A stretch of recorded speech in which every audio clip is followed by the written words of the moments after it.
Jennifer?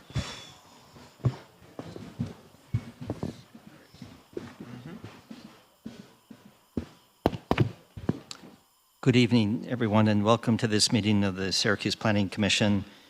We'll begin our business and our public hearings in just a moment. Before we do that, though, I do want to note the passing and acknowledge the many contributions of a former member of this body, namely Dr. Reuben Cohort, who passed away last month, served the city for many years through his work on this body.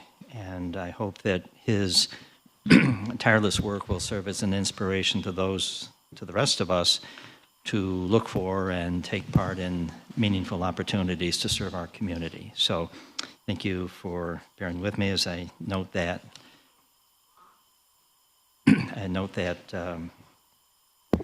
Piece of news. And now we will move to our agenda for this evening. Our first order of business is action on the minutes of our meeting in late July 28th. Those minutes have been distributed in advance to the commission members. And I'll entertain a motion now for action on the July 28th minutes. Move approval of the minutes of July 28th, 2025. Thank you. Second? Second? Thank you. Discussion on the motion before us for the minutes? If there's no discussion, all those in favor, please indicate by saying aye. Aye. Aye. Those opposed, please say nay. Any abstentions? Minutes are approved for July 28th. As we call each of the applications, a member of the staff will call the applications who in order for our hearings this evening. Just by way of process for those who are not familiar with our public hearings, as each application is announced, we ask that the applicant or the representative come forward to the podium in the center of the room, provide their name and address, and then a brief summary of the application. Following questions from the commission members, we will then invite members of the public who wish to speak in favor of the application to come forward to do that, providing their name and address for the record. And we will also provide an opportunity for those who wish to speak in opposition to the application to come forward and do that as well. We ask that all speakers, either for or against, hold their comments to no more than 3 minutes so that everyone can have a chance to speak, and also realizing that we have these chambers for only a limited amount of time this evening, and we want to get through all of our agenda items this evening. So with that, we will turn our attention to the first item on the agenda, which is old business.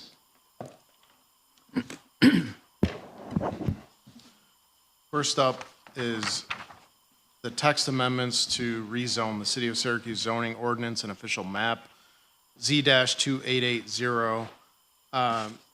So just a quick recap summary for the commission members. Commission made a motion that we would conditionally approve the proposed amendments with the condition that we work on the PID section from any concerns that were had, namely from Syracuse University. And we've done that, and I believe we're at the point now where we are ready to move forward with the exception of holding on any proposed changes to Table 2.15G.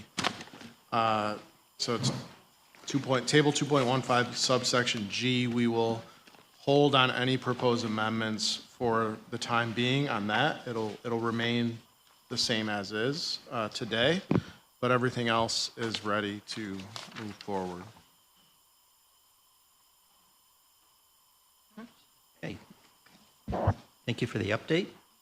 We have the updated information in front of us and distributed. Are there any questions from the commission members? When we took action last time, we advanced a motion and said we would recommend going forward with everything but the PID section. So do you recommend that we now entertain a new motion? You might want to modify it because, so the language in the PID section is different. Most of it was posted online, but there were some modifications today, most notably the last page of this. And you can modify your motion to, I did it so that it's by article, section, subsection, number, you just do that stuff. This was not posted because it's fresh. You can read it into the record if you want. There's a public review copy here available. And so. As So- the maker, I the- believe, Just, yeah. so, everything in purple on there is the substantial revision since last time in the whole document. So they were, the blue is what was here last time. The purple is changed, and the red is even additional. Okay, so I'm, So could they make a motion if they choose to include all the changes in this handout? Yes. And that includes leaving Table 2.15G, subsection G. It's as is now. It's corrected in this document. So maybe you can just make it easy, and if you choose to just say all the proposed changes in this document. okay. Which will be posted online, and there's public review copy here if anybody wants to look at it. Okay. So as the maker, I will make a motion to accept this document as section 2.15 for our text amendments, sorry. And 3.1, 3.6 is a specific definition. You want me to just make And- your correction? So you're probably going to make a motion to accept the changes to subsection 2.15 as shown in the document that's been distributed to the council and posted online. Additionally, for a proffered amendment to Article 3, Section 3.6, use definition, subsection B2A1, and Article 5, 5.4, subsection B5D3, adding new language, and Article 5, subsection 5.6, or Section 5.6, B2F2, adding a new section. 3 sections. Yep. So again, as council pointed out, specifically amended to those sections of current rezone. Additionally, as Jake indicated, there are 3 sections that will be impacted by these amendments. You all right, Jennifer? Oh, okay. I just didn't know if you wanted it to say something. And I make the motion that we positively recommend the entire package of text amendments, as well as what I just amended, for recommendation by the Common Council and approval by the Common Council. Thank you.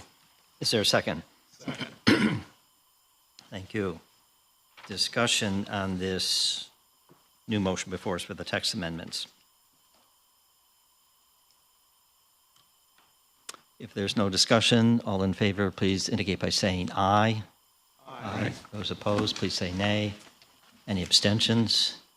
So those proposed amendments proceed to the council for final determination, and we await further work on the one section that was not changed but had been discussed previously. And that'll be at some future meeting, yet to be determined. Okay, thank you. Our next item. Next, we jump to new business. First item is a re-subdivision, R-25-33 at 500 Seymour Street. Owner applicant is Catholic Charities. This is in the R2 zone district.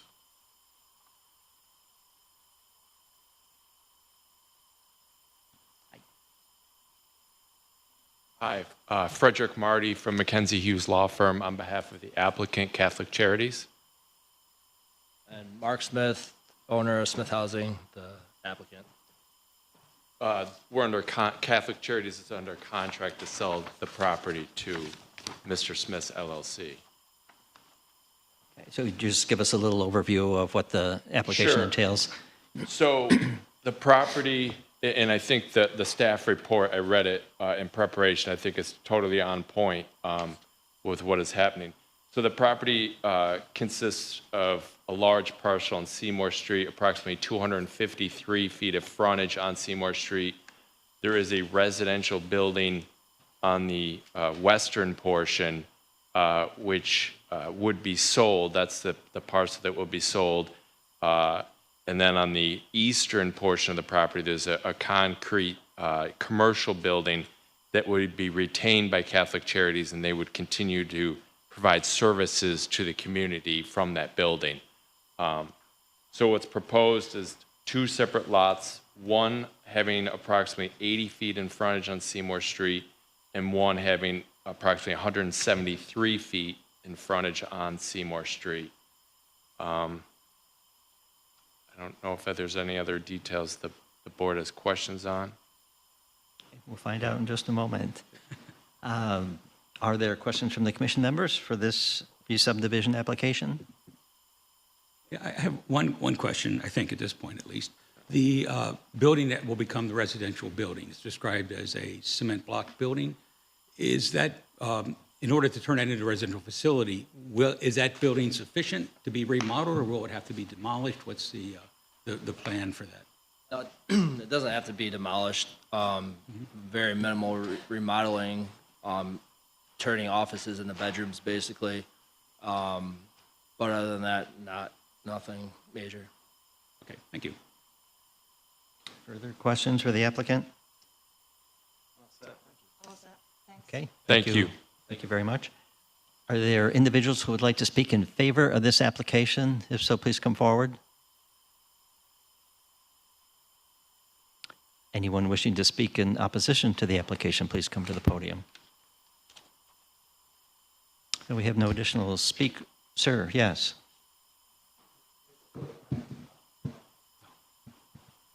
He can't hear you. He asked if it's a taste of Brooklyn. No. No, not yet.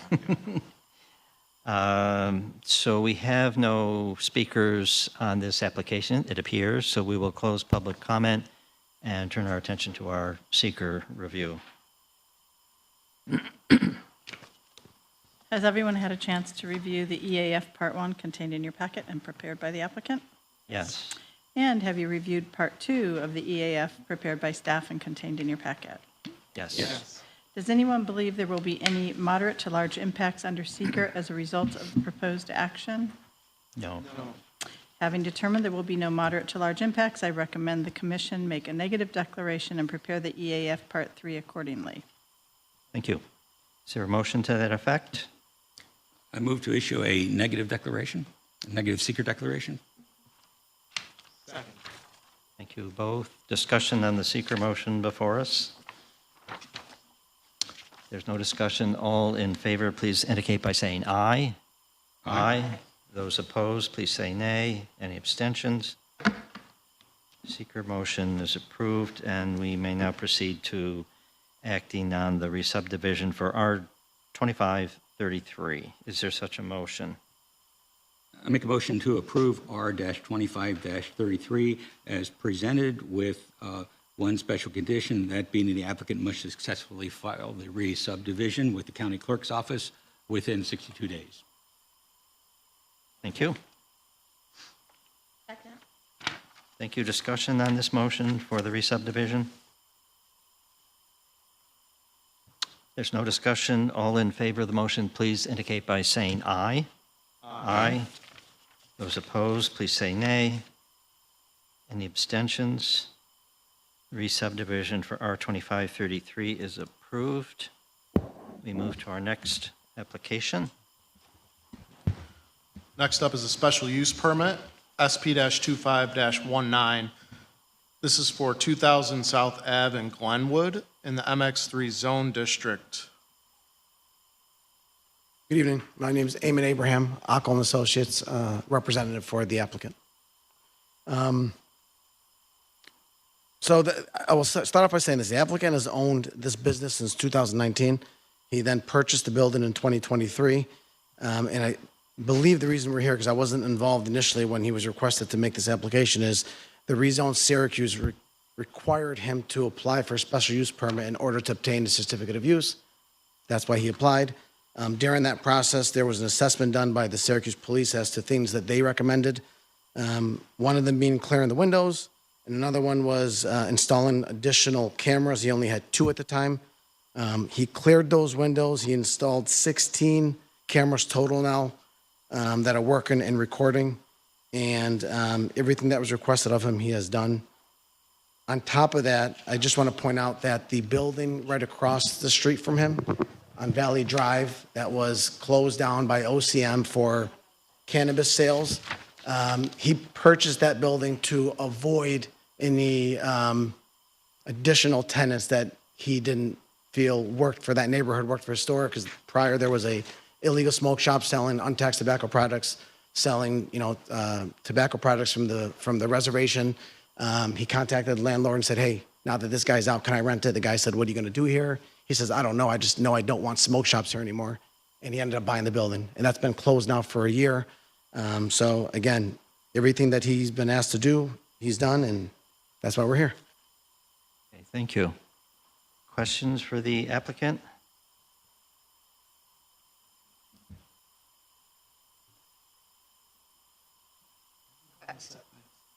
I just have one question.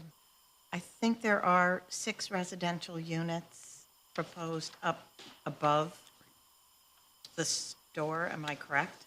Yes, 4 are vacant. 2 are, his father lives in one. Okay.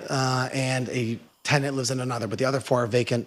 He plans on making some repairs before he rents them out. Ultimately, the 6 will be Correct. hopefully leased. Correct. Right. Yes. And you are aware, or the operator, I hope, is aware that that will require a certificate of use from the city. Correct, Jake? Certificate of compliance. Compliance, Yeah, sorry. Yep, that is pending the outcome of this, so, Okay, but yes. okay. Yes.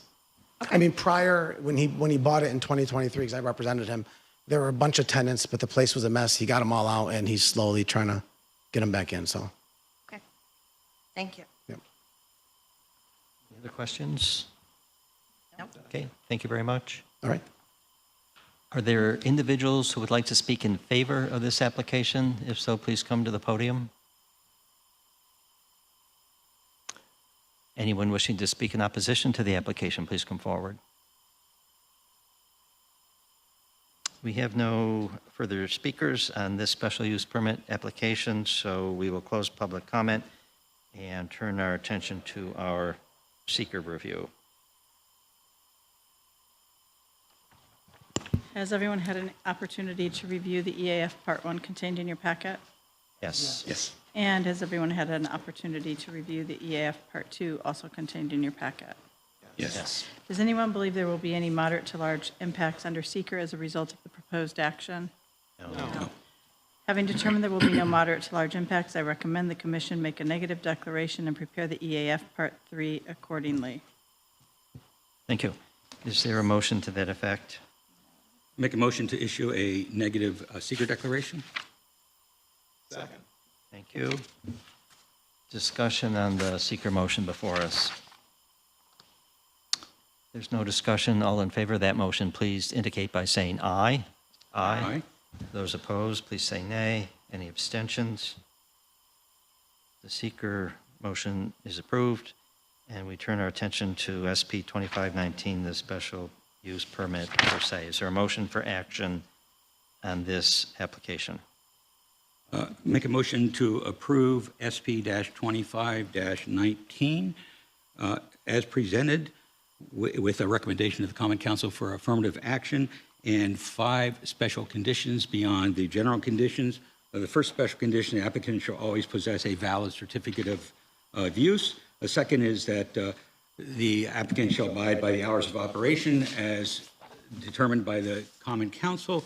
The third special condition is that the applicant or the location is prohibited from selling tobacco. The fourth special condition is there no signage or decorative lighting shall be permitted on the windows of the building, which I understand has already been responded to with the SEPTED report. The fifth special condition is the applicant shall improve and repave the deteriorated sections of sidewalk abutting the property on South Avenue and Elwood Avenue. There's also 2 other special conditions listed in the packet, but those 2 special conditions, one relating to meeting, issuing all permits within 1 year and meeting all conditions within 18 months are now listed in the special conditions. So you will find them there, in the general conditions, and will not need to be listed in the special conditions. Thank you. Is there a second? Second. Discussion on this motion for the special use permit? If there's no discussion, all in favor of the motion, please indicate by saying aye. Aye. Aye. Those opposed, please say nay. Any abstentions? The special use permit for 2000 South Avenue is approved. Thank you. Our next application, Next up, we have 2 companion pieces that we've titled the Municipal Parking Lot Project. First is a special use permit, SP-25-22, and that goes with a major site plan review, MASPR-25-17. This is at 1171 West Fayette Street in Magnolia, owned by the City of Syracuse. This is in the MX4 zone district. good evening. Good evening, Commissioners. Thank you, Deputy Commissioner Dishaw.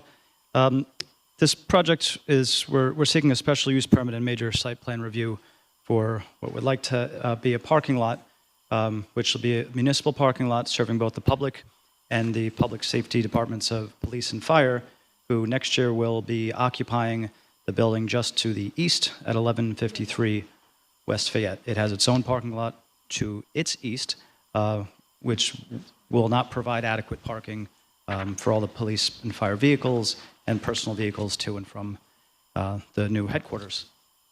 Are there any questions about the project, please? I have one question. In the renderings for the parking lot, I'm not seeing anything about bike parking space or bike rack spaces. And the requirement is 1 per 6 for parking lots. So I'm just not sure what the status of that is with respect to this particular parking lot. I'm not aware of the status. The parking lot was designed for regular parking spaces and handicap parking spaces. I'm not aware that any bicycle parking was built into the design. It will be fenced off with access control. I'm not sure if that changes the requirements at all. Yeah, so I guess my question then would be for the staff. I mean, we do have a bike requirement for parking lots, 1 to 6. So is this a case where that would not apply, or do we have to add that?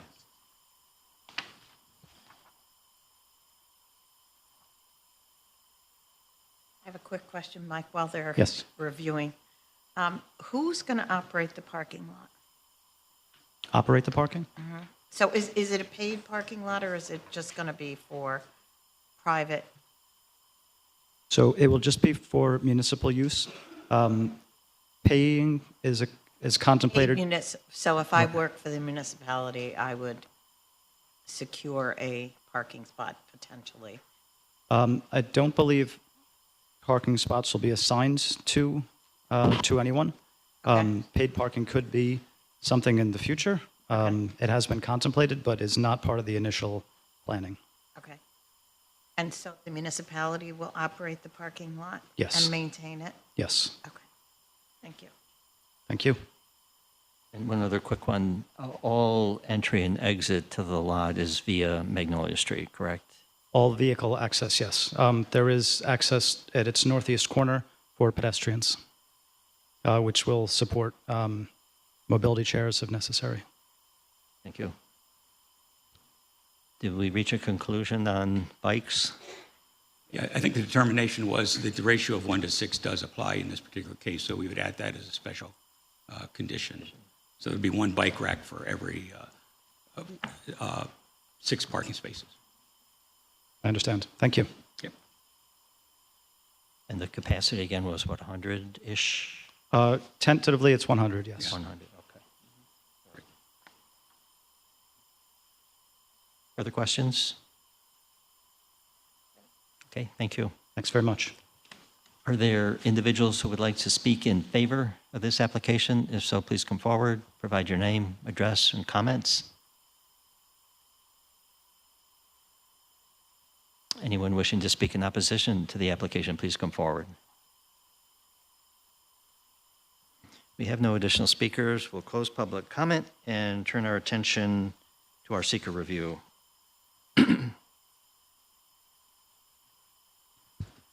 Has everyone had an opportunity to review the EAF Part 1 contained in your packet? Yes. Has everyone had a chance to review the EAF Part 2, also contained in your packet? Yes. Does anyone believe there will be any moderate to large impacts under seeker as a result of the proposed action? No. No. Having determined there will be no moderate to large impacts, I recommend the commission make a negative declaration and prepare the EAF Part 3 accordingly. Thank you. Is there now a motion from a commission member for such a seeker motion? Make a motion to issue a negative seeker declaration. Second. Thank you both. Discussion on this seeker motion before us? If not, all in favor, please indicate by saying aye. Aye. Those opposed, please say nay. Any abstentions? Seeker motion is approved, and we may now turn our attention to the special use permit per se, SP 2522. Is there a motion for action on this? Make a motion to approve special use permit SP-25-22 with affirmative recommendation to the Common Council and 6 special conditions. The special conditions are that the landscaping buffer must be maintained in good condition. 2, the applicant must keep collaborating with the involved city departments as the project moves forward.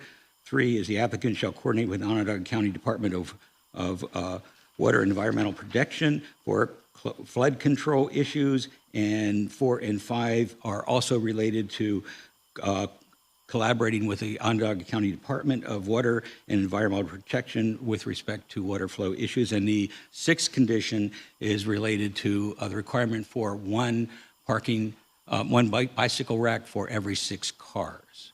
So however the eventual number ends up being, it's 1 to 6. Thank you. Is there a second? Second. Discussion on this motion?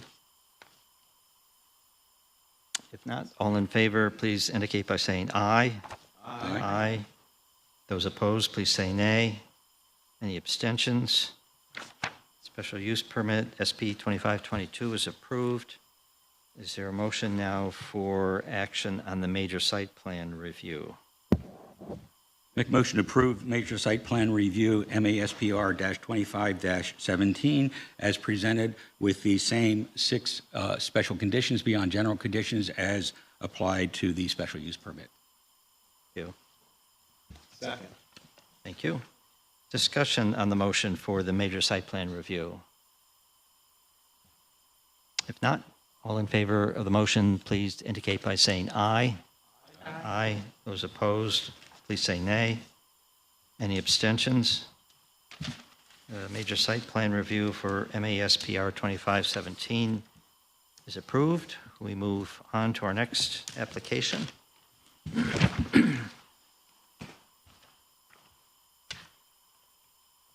Next up is a major site plan review for the Lafayette Hills Estate Project. We'll introduce the master plan review under MASPR-25-13 located at 555 Lafayette Road. Owner applicant is Estate at New York LLC, represented by applicant Cassie Smith. This is in the R1 zone district.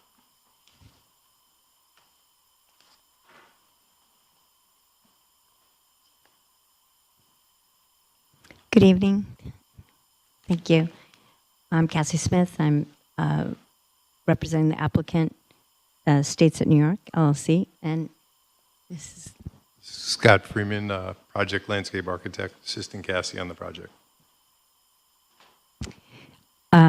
It's a very large, dense master plan, lifestyle community that we're presenting, 263 units in the first phase.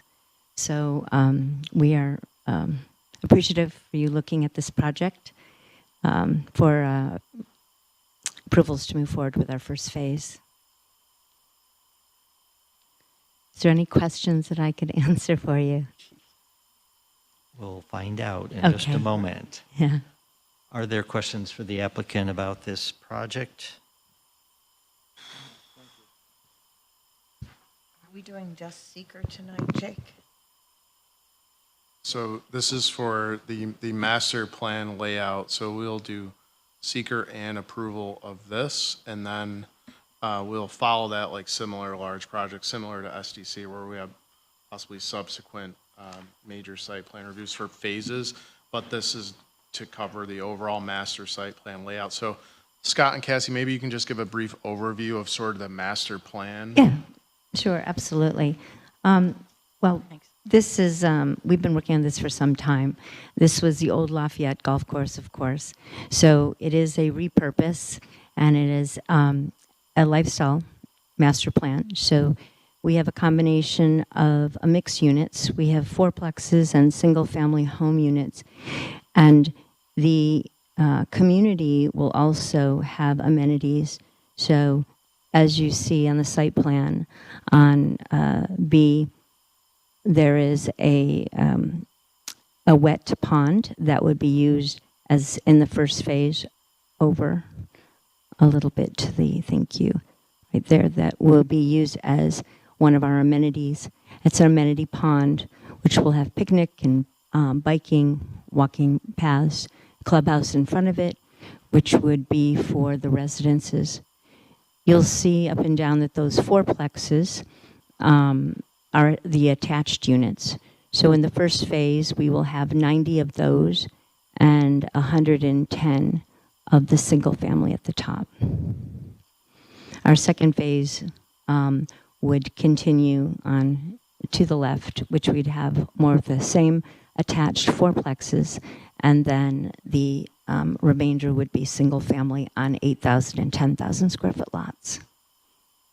We have a trail system that we will be developing that will go throughout the community that will be open to the public, biking and walking paths. We also have 2 tree preservation areas. So there are some beautiful trees that are still along that golf course that has is a very big historic value to it. So we intend to keep any of the major trees for a preservation area, and we will have obviously signage that would obviously denote this. The community has several parks within it, which would be a combination of play parks. We have dog parks, reflection parks, stormwater ponds, as you see along Lafayette Road. We've been working very diligently on the utility situation. Because it was a golf course and nothing else had ever been developed on this, we've been working diligently with our engineers and architects on how we would manage this with adding a new sewer line down Lafayette to be effective for that first phase and the capacity we need for those first 110 homes. We've been working very diligently with the city. They've been absolutely wonderful and supportive. And we were awarded a grant by the New York State governor to help us with the funding of that new sewer line that would go down Lafayette. That sewer line would also be sufficient to bring any of the existing homes that are in the area that may be on septic. They would now be able to tie into that additional line, which would attach to the main at the main sewer at the turnpike. So we see a positive. Any sense of how many homes that might entail moving from septic system to the public system? We don't have that data at that time, but we are going to look into that because I think it's an important part of the offsite development that we are offering to do. Yeah, so I know all the homes that are obviously going along Lafayette Road that are in front of our property will. The Nob Hill is on I believe a private sewer system, so this is why we think this is really pertinent. We've had a lot of discussions with homeowners that have reached out to me about that and our progression because they have homes that are on septic in around the area, so they're hoping that we can move forward so they can take advantage of this now and tie into the city. Thank you. Further questions for the applicant? Go ahead. So I have a couple of questions. See if I can keep them in some kind of rational order here. On this particular map, I know there's the two wet ponds. I understand that. The two stormwater ponds on the rendering, they're indicated as future. Does that mean they're going to be done in a later development of the project, or why is that listed? If you could zoom out a little bit, phase one, which we're here for tonight, is everything within the red, the first units. If you could go to the overall plan. So the first phase of the project will require the wet pond A, wet pond B. Got it. And so 3 of the 4 will be constructed in phase one. Right. Okay, good, thanks. So the next question I have, I'm sorry, before we get to those, the site plan review application lists the target dates here for beginning construction, et cetera. The paragraph I'm looking at, the first phase will be completed 110 to 120 market rate home, townhouses or single homes, et cetera, will be breaking ground in late 2025 with the completed first release in Q3 of 2025. And these homes will be approximately yada, yada. And then it also states that you're going to be taking applications beginning in the first quarter of 2026. Are those dates still applicable, or have they been shifted? Quite honestly, they've shifted a little bit. That was my assumption. I just wanted to check. The reality is we're going to get going on site testing in the next month, get survey, work through the winter. We're going to shoot for late spring, early summer, depending how the review schedule goes with the city engineer. So it'll be 2026. Right. I'm hoping earlier. Yeah. If we snow melt the site, we can hit the winter. Right. It'll be spring, summer. Okay. Yeah, the major, the focus obviously is to get through the winter and our surveys that we need to do immediately, and then we have a tremendous amount of clearing that needs to be done. So I think so we're optimistic, but we have obviously the fall winter coming up. So right. So with respect to the issue of clearing, we've dealt with this before in the area. We have our great friend, the Indiana bat and a northern long-eared bat, and generally the provision for them is you can't take down any trees from, November to March or April. So I haven't seen that in the application. I just want to We are follow up. aware, and Okay. we will abide by all criteria. Right.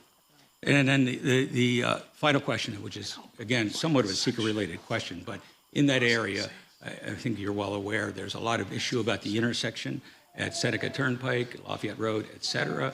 And, I mean, each time we do a project up there, that becomes an issue for discussion, often requests a traffic study, et cetera. I haven't seen anything in the current master plan regarding that, so I'm just wondering what you're... Yeah, we have a preliminary traffic study, but as we move forward, there'll be a lot of requirements for our curb cuts and access, and Right. we'll be in close contact with the municipality to make sure Okay, that's good, part of the thanks. I study. understand. Yeah, what's required, we will comply with. We understand traffic counts and the changing nature of the area, which we want to address.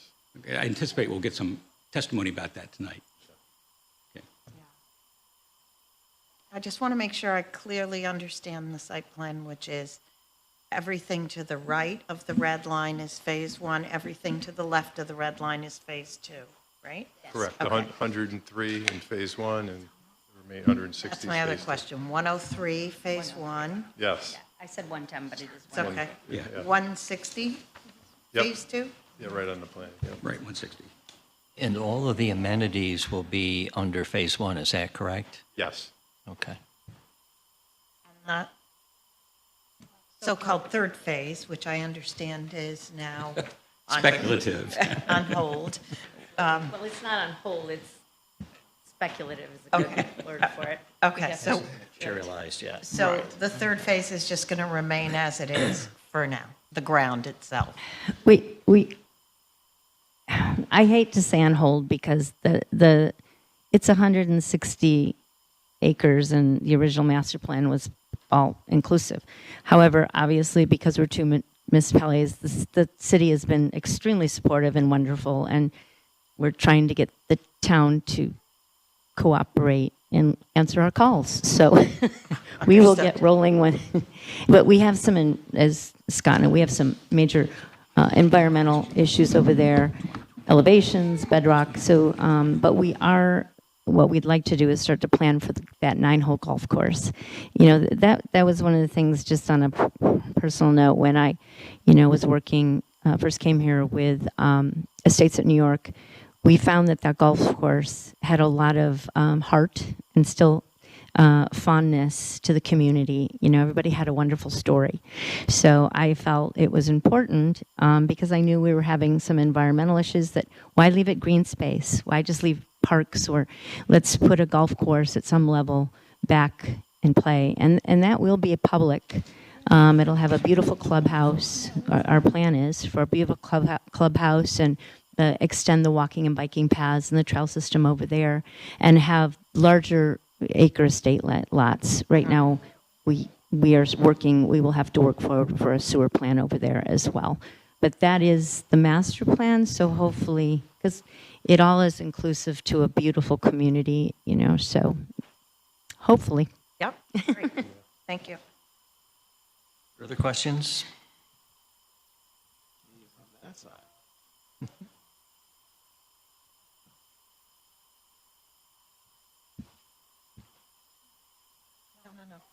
Any additional Any further questions? questions is all we want. Okay, all right, thank you very much. Are there individuals who would like to speak in favor of this application? If so, please come to the podium, provide your name, address, and comments. Is there anyone wishing to speak in opposition to the application? If so, please come to the podium, provide your name, address, comments.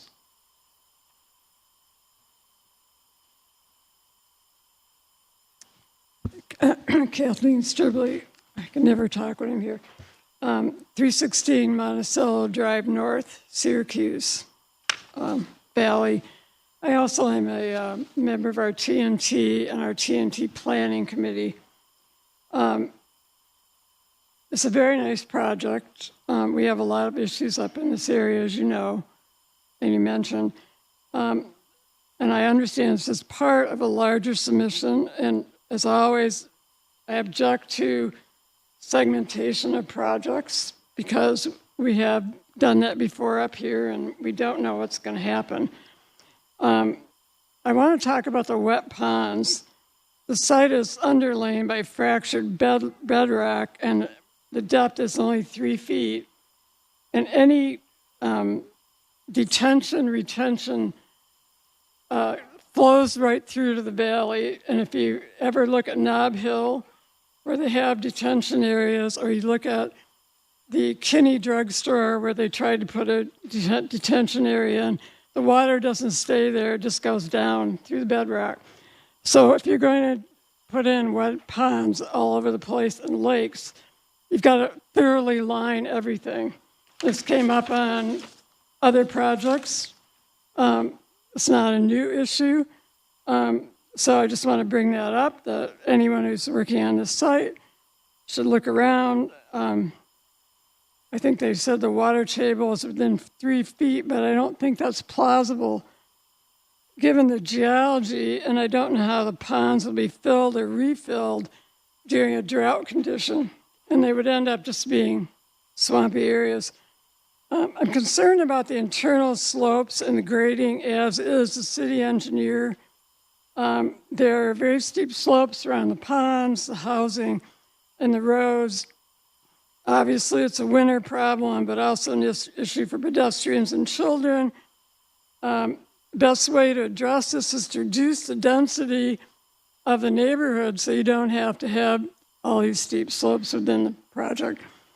The water provision to this site is an issue because the water pressure in the whole area is low. So while they're saying that they have enough water pressure, there was a substation put in on Brighton Avenue, and it has not changed the issues up there. So we're kind of wondering how that's possible. It could serve all of this area. The traffic impacts we've talked about many, many times, but we still don't know what the impacts will be of the car wash and the storage issue, storage proposal to the east of the intersection. And we already have backups at Lafayette Road. So we've got this traffic, the additional traffic from whatever phase goes on in the next part, and anything else that's going on, which I assume there's other things that are going to happen. So most of the traffic is going to be northbound in the morning, southbound in the afternoon. So I think that's an issue. There's a lot of backups there. We've had a lot of construction with the highway. We don't know what all the roundabout situation is going to be on Brighton Avenue yet. But I just want to summarize that the segmentation of this larger project makes it difficult to assess the impacts. So I think some of the issues I bring up can be addressed by reducing the density to allow for a little bit nicer site conditions. I'm not opposed to housing. And this is not low-income housing, as we mentioned many years ago. But I will submit my comments to. Please, for the record. Mm-hmm. Thank you. Excuse me, Kathleen, I had one question. Your first point, I thought you talked about the wet ponds need to be lined. Was that just the wet ponds, or do you think the dry ponds should be lined too? Well, all that stormwater will just flow right down. Right, okay. So if you don't want it to just flow anywhere, we So you're don't know where referring it to the dry goes. ponds as well as the wet ponds? I Okay. think so, yeah. And, yeah. Are there other individuals who wish to speak in opposition to the application? Please come to the podium, provide your name and address and your comments. My name is Jim Calastrino, 140 Lafayette Road. I own several properties on Lafayette Road. I have some concerns. I like the project, but I lived there, and like, for instance, it says the New York State Department of Health standards indicate that the normal pressure in the water distribution system should be approximately 60 to 80 pounds per square inch, okay? All my houses are at 40%. So what's gonna happen? I didn't hear anything about putting in a bigger water line or something that's gonna make we're right in the beginning. and we have 40%. So that's one of the concerns. The traffic is also a concern. Backs up past all my houses. You barely get 5, 6 cars through there before the light changes. And it'll line up past, if you're familiar with Nob Hill, past their first driveway. So the traffic is also a concern. You know, I'm hoping they do something. Give me a second, I'm sorry. My other concern is sidewalks. There's no sidewalks at all going up Lafayette Road. I mean, this is probably with Syracuse. I mean, I'm paying on my taxes every year, it's a sidewalk fee or whatever that's for. And so I had to, like I said, I had the traffic, and then again, it's around that corner on Lafayette Road, it's 20 miles per hour. The rest of it's 30. No one drives that. Somebody was killed years ago, okay? I only know of one, but one person's killed, that's one too many. So I'm just hoping that something can be done with Lafayette Road with all this extra traffic. So, but it's nice. Thank you. Right.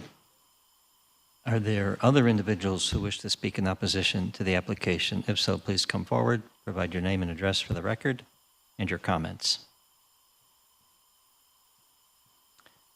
I don't see anyone else rising to speak, but I need to adjust what I said at the outset. I think I failed to note that at our public hearings where comments are made in opposition, we afford the applicant an opportunity to address those comments made in opposition. So having failed to state that at the beginning, I can at least say it now and offer the applicants a chance to speak to the several issues that have been raised of concern regarding this project.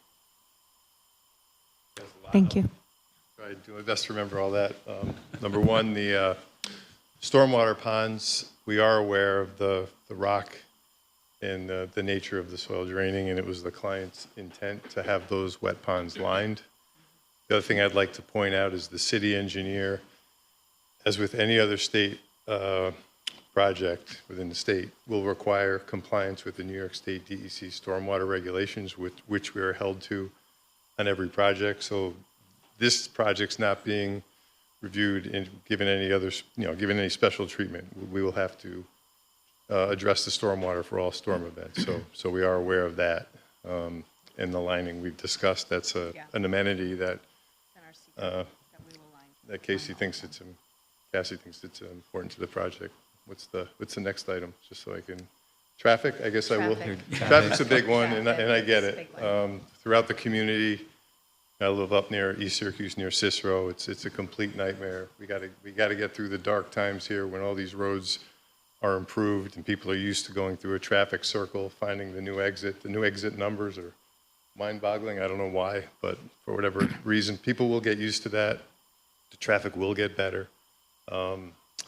We do have a traffic engineer. I think we did a preliminary traffic report for this as we move forward on the project. This is preliminary get started approval. This is not final approval. We have to work for several months with the Syracuse engineers to work through the traffic. So we will provide additional data as needed to work on the 2 entrances to our site. So it might mean another turning lane. And if we can do what we're directed to do on our site, and if there's a community need, that comes from the county or the state. So that's kind of a shared responsibility depending what comes out of the traffic study. And we've had quite a few meetings over the last almost 2 years of side meetings, even before we put the application in, to really understand the issue of the traffic flow. We've also talked about off-site planning. There's been discussions of widening Lafayette Road. We have to really look at that, what the implications are going to be, obviously, to the existing residents, all the obstruction during construction, but we really, as he said, we really plan on looking at this. If we do look at widening Lafayette, that's a major, and we would obviously work with the city, be a shared, obviously, responsibility. But we're taking that very seriously. Within the community, what we typically always do is obviously do the roundabouts for traffic flow. We have 2 entrances. These are all public roads. This is not a gated community. So anyway, we do take that very seriously. The other thing that I do want to address that they talked about was the water. So we have been working on plans for the utility, not only the sewer, but also water. I have talked to residents directly.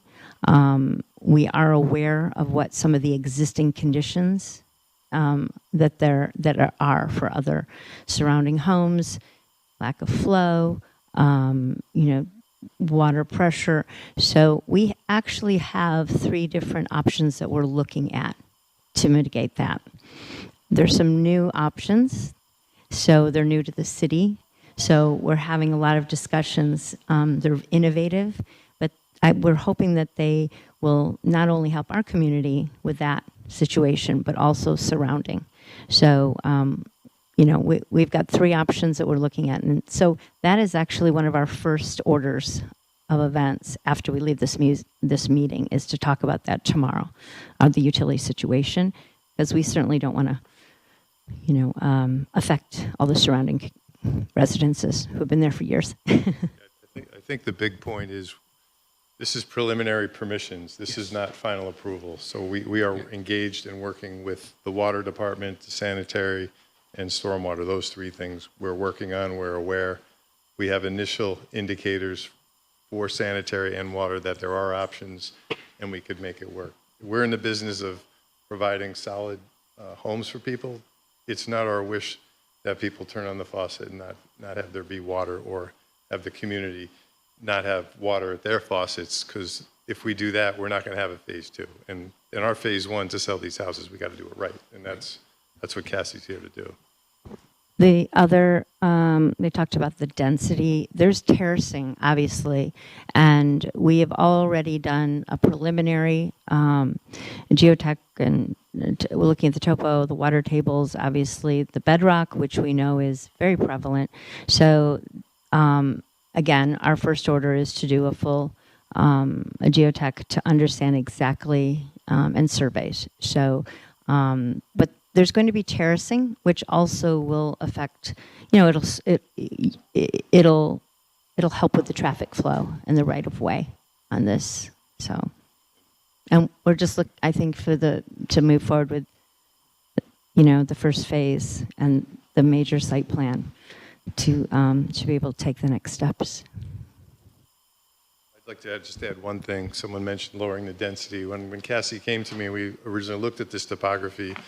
There's a 70 to 80-foot grade change from the road to the top. Yeah. Early concept plans had a higher density, and they had a 4th. We have 3 roads going across the site. We had a 4th road. So I went to Cassie, and I worked with the town standards, which state a maximum slope of road, and we worked it out, and it didn't work. So we removed a road, and the density has already been reduced. So we have reduced it, and we did you can't see it there, but there's a preliminary grading plan that complies with maximum gradients of roads. So that's going to happen through the engineering review. The city engineers will make us adhere to those requirements. Yeah, thank you. If we could just, for clarification for those present and for those viewing online, tonight all that we are doing is deliberating and taking action on the seeker and then having a preliminary discussion of the master plan. In the future, there will be hearings for re-subdivision, a major site plan review for each of the 2 phases of construction, and also a major site plan review for the street action. So all of the items that were listed tonight as concerns will be addressed at each of those times. So you have additional opportunities to come back and talk about these particular issues. Thank you. Okay, thank you very much. So we will now close public comment on this and turn our attention to our seeker review.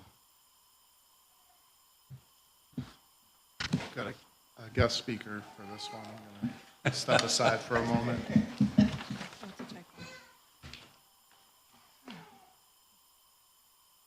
Thank you. Thank you. It's good. You didn't give me your paper. I know, I forgot. Those are from Steve. Oh, and Jitong abdicated to Nate. All right, we take turns. Your turn. Good evening. Welcome, Nate. So before you is the seeker reasoning for part 3, and we changed a little bit for the template because we want to including the scripts and as more clear version in front of the reasoning. So we just follow through the script, and first I will walk you through for the no impacts items. Then we go to the impact was yes, and more specifically. So in your package, page 205 has been previewed with suggestion from staff. As I said, I will walk you through to part 2 to see if you agree with those suggestions. Among 18 impacts indicated in part 2, staff recommended you check no to impact to the geological feature, as there's no unique geological features and no designated national natural landmarks on the project site. No to impact on air, as the action when not including a state-regulated air emission source and will not require federal and state air emission permits. Also, no to the agriculture resource, as there are no agricultural resource on the project side. No to impact on aesthetics resources, and the action is not located near to any scenic or aesthetics resources. No to impact on open space and recreation, as no designated open space or recreational resources will be replaced by the action. No to impact on the critical environmental areas, as the project site does not contain a critical environmental area. And no also to the human health, as no blasting proposed and the project site does not have historical contamination of species or solid waste generated will be managed by follow all state, federal and local laws and regulations. No to consistency to community plan, as the action is consistent with zoning development standard of R1 zone district. The proposed land use is not in sharp contrast to the surrounding land use patterns. Last one, no to the consistency with the community characters, as the action will not replace or eliminate existing public facility, structures or areas of historical importance to the community, will not create an adverse impact for additional community services, and will not interfere with the use of enjoyment of official public resources. Does the board agree? Yes. Yes. All right. Now flip the page to items that need yes for the full impact. Okay. First, impact on land. The action does not involve construction and physical alteration of land. Therefore, we recommend the board answer this question yes. Does the board agree? Yes. The sub-question A, B, D, F, G are asking about the depth of water table, slope of site, excavation, and removal of natural materials, potential erosion, duration of construction, and if the action is on the coastal erosion hazard area.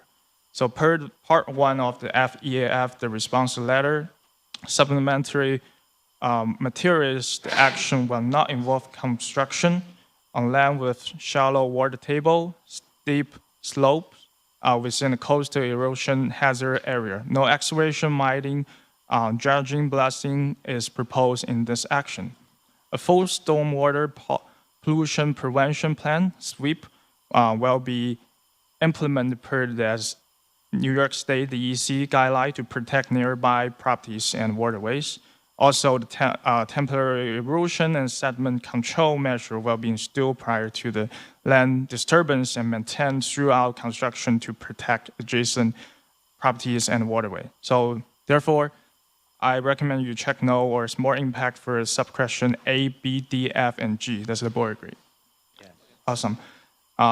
Subquestion C indicated the site contains shallow barrack and average depth of 3.5 feet. Per the investigation conducted by the applicant in an adjacent area, it indicated that the material of the barrack on the project site is rippable shape, which will not prevent development of in regard to site design and the stormwater management.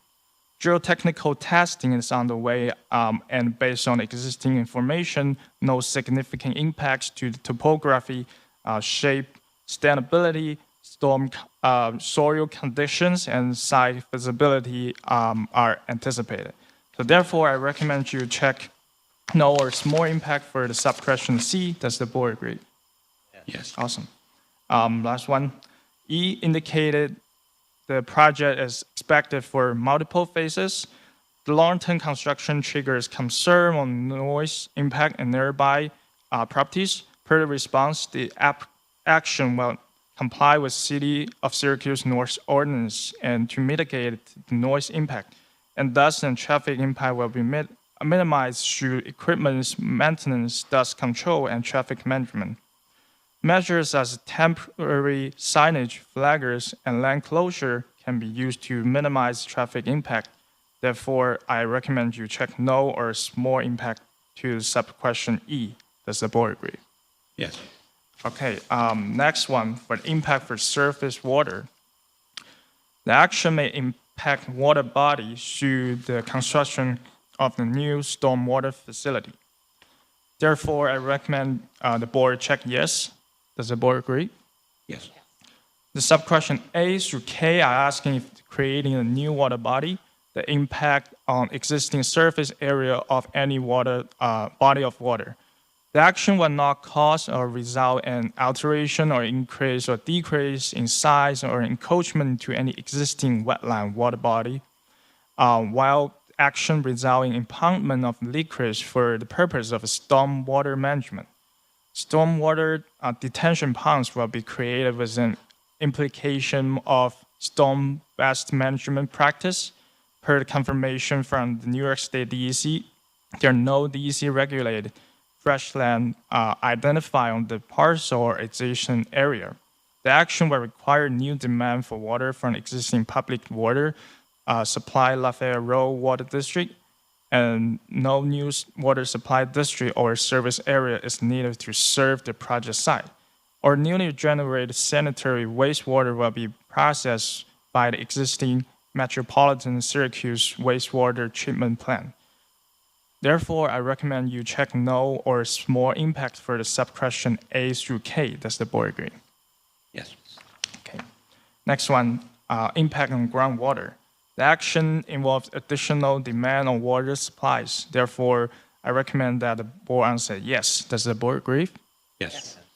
Okay. The subquestion A through G are asking about impacts to existing water supply wealth, sewer services, groundwater. The proposed action will increase demand for municipal water and sewer system associated with new residential units and subdivision development.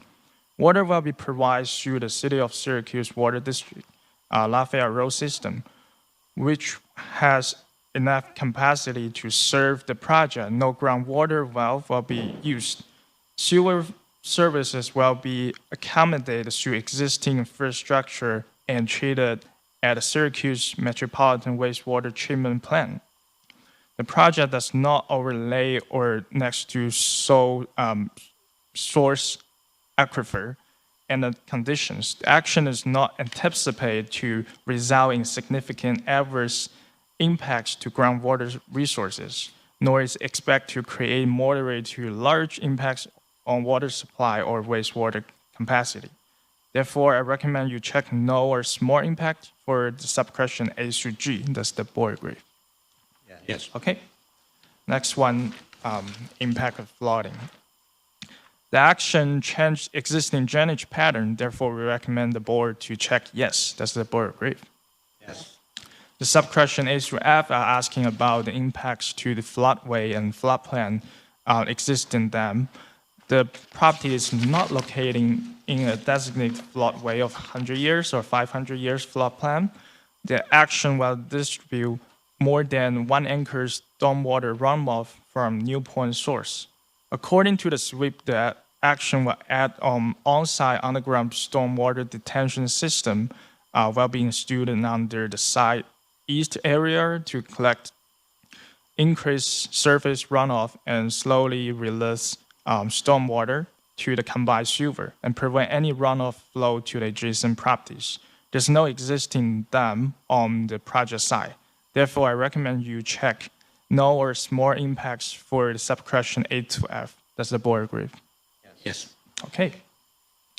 Impact on plants and animals. The action will result in development on the land which may be inhabited by Indian bats and northern long-eared bat, which are endangered species listed in New York State DEC. Therefore, we recommend that the board answer yes. Does the board agree? Yes. The applicant has submitted a project screening request to New York State DEC Nature Heritage Program, according to the DEC Endangered Animal Confirmation Letter, identifying an approach for potential roost tree remove is important, as those bats may travel a range 2.5 to 5 miles from the site. Tree remove will comply with New York State DEC standard and be restricted to November 1st to March 31st to avoid adverse impacts. Therefore, I recommend the board check no or small impacts for the subquestion A and B. Does the board agree? Yes.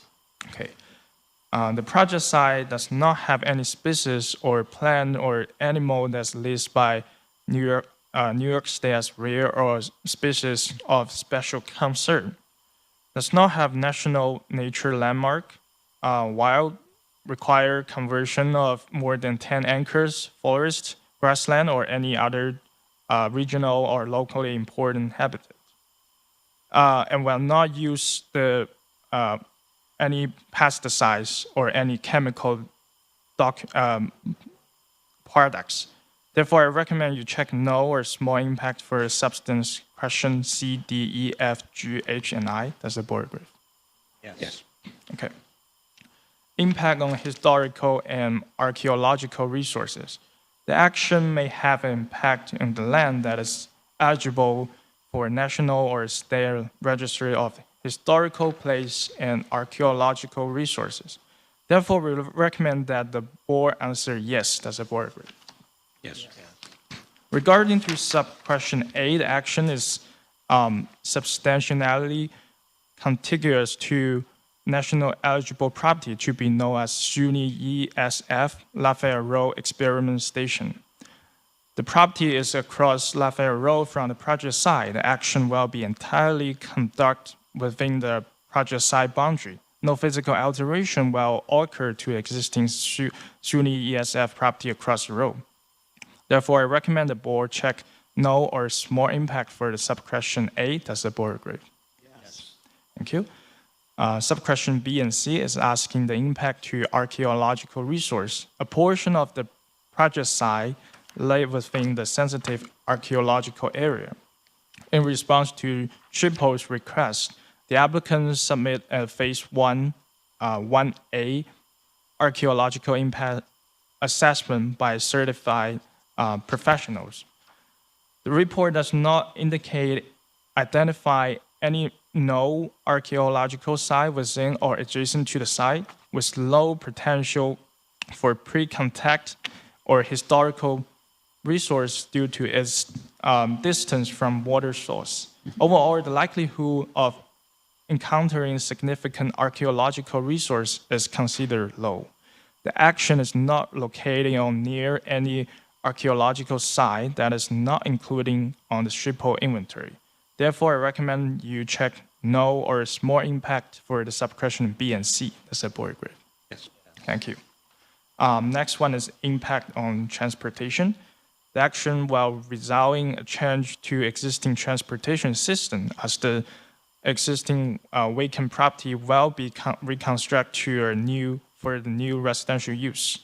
Therefore, we recommend that the board answer this question yes. Does the board agree? Yes. All right. Per the traffic study, the development will have minimal impacts on traffic operation in area. The traffic study indicates that the level of services of 10 signalized intersections in the study area will not be significant impact by the action. The level of service of the intersection at East Seneca Turnpike and Lafayette Road will be degrade from B to C, while the level of service of the rest of intersection will remain. In addition, the submitted transport traffic impact study was prepared for previously proposed 315 residential units, representing a large scale of anticipated traffic volume than the current proposal. Therefore, I recommend you check no or small impact for subquestion A, B, C, D, and E. Does the board agree? Yes. Thank you. Yes. Next one, the impact on energy. The action will increase the demand for energy as this action is to create new residential house. Therefore, we recommend the board to check yes. Does the board agree? Yes. However, the action is highly unlikely to result in significant adverse impact to energy because of the following reason. Although the action requires a new substation, the annual electricity demands is below 2,500 megawatt hours threshold.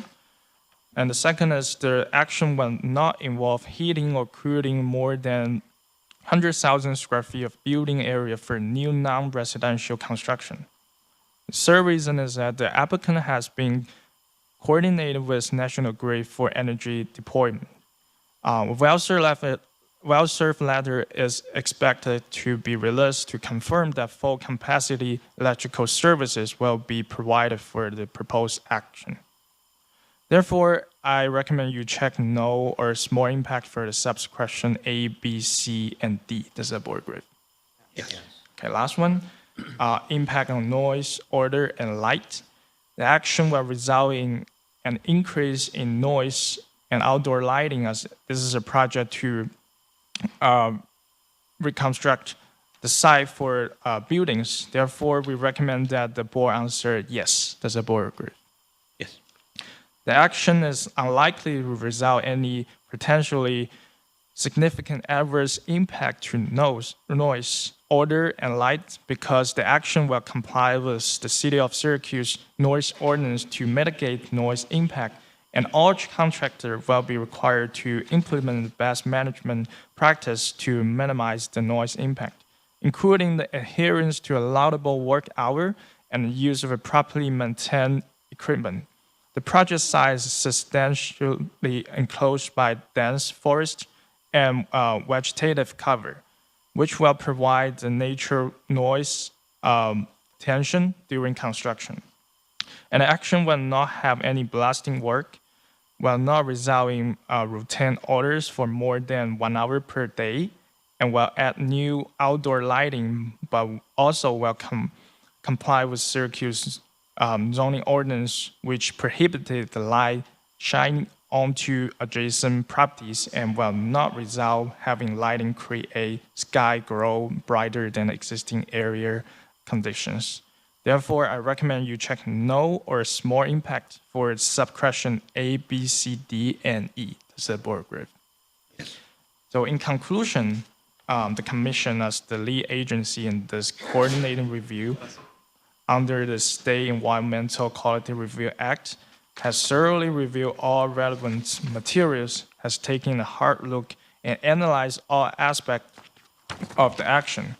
For all the reasons set forth above, the Commission determines that the action will not have any significant adverse impact on the environment, and therefore an environmental impact statement need not be prepared. Accordingly, the Commission issued a negative declaration to be filed and notice to negative declaration will be provided pursuant to all applicable laws and regulations. So I need a motion now. Thank you.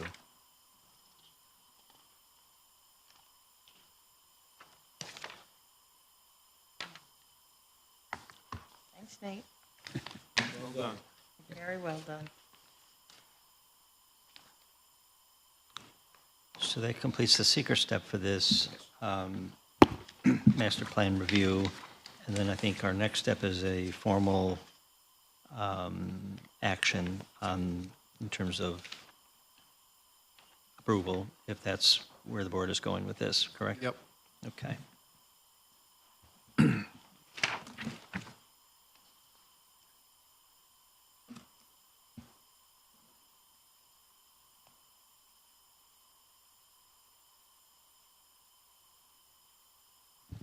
Okay, so with that seeker step completed, is there a motion for action on the master plan as presented earlier this evening?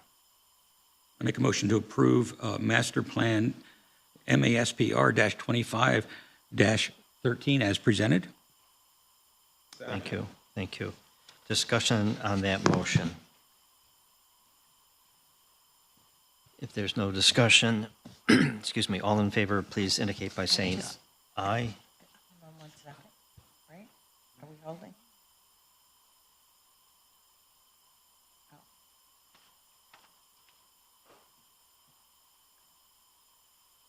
I would just remind everybody, as staff is discussing something, as the applicant reminded us, this is step one in a long review process for the project.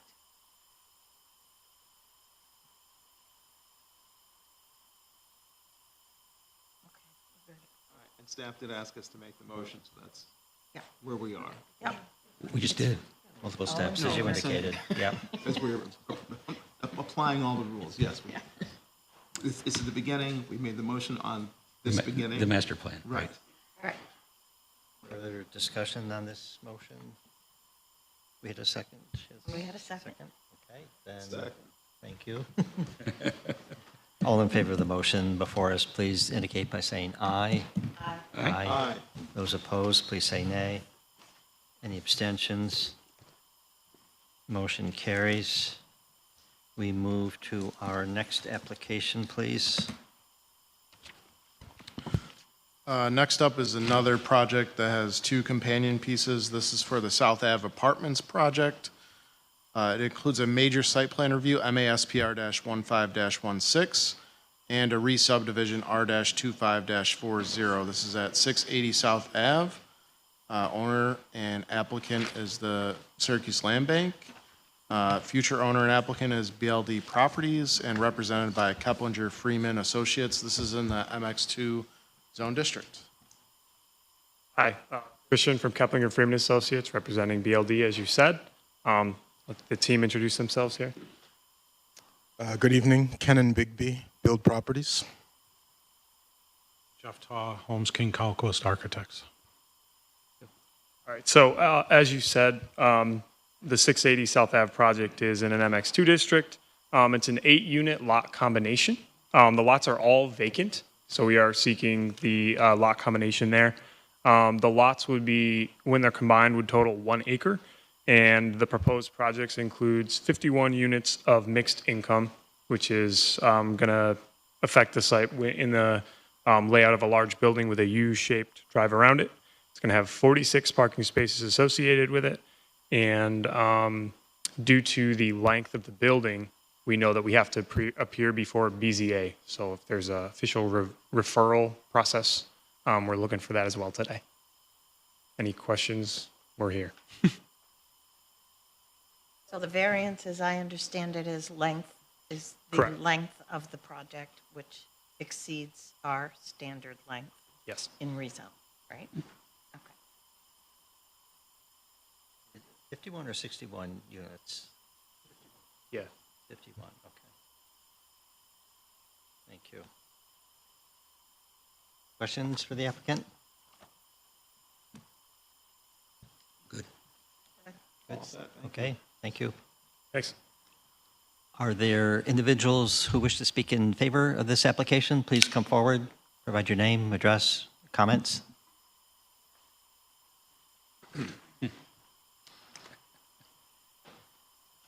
Good evening, Rita Evening, Paniagua, Councilor. City Councilor at Large. How's everybody today? Great. So I'm here to speak in favor of this project. 680 South Ave. It's part of a much larger vision that we've been working on for quite a few years now. It's the transformation of the Western Ondaga and South Ave corridors. At the time when we started this project, the adopted name is Connecting the Corridors. With the leadership of Jubilee Homes, other partners in the community, the city of Syracuse, this project has received financial support from the DRI from the last cycle. We're in that process right now. And with the leadership of our partner, Keenan Bixby, who has been from the idea stage, has been helping us shape this with the voices of the community as well, that has been very much included in all this process. It's the 680 South Ave. It's really a catalyst that will, for employment, for jobs, quality housing, and more than anything, revitalizes pride in the community. So this is why I'm here today. Thank you.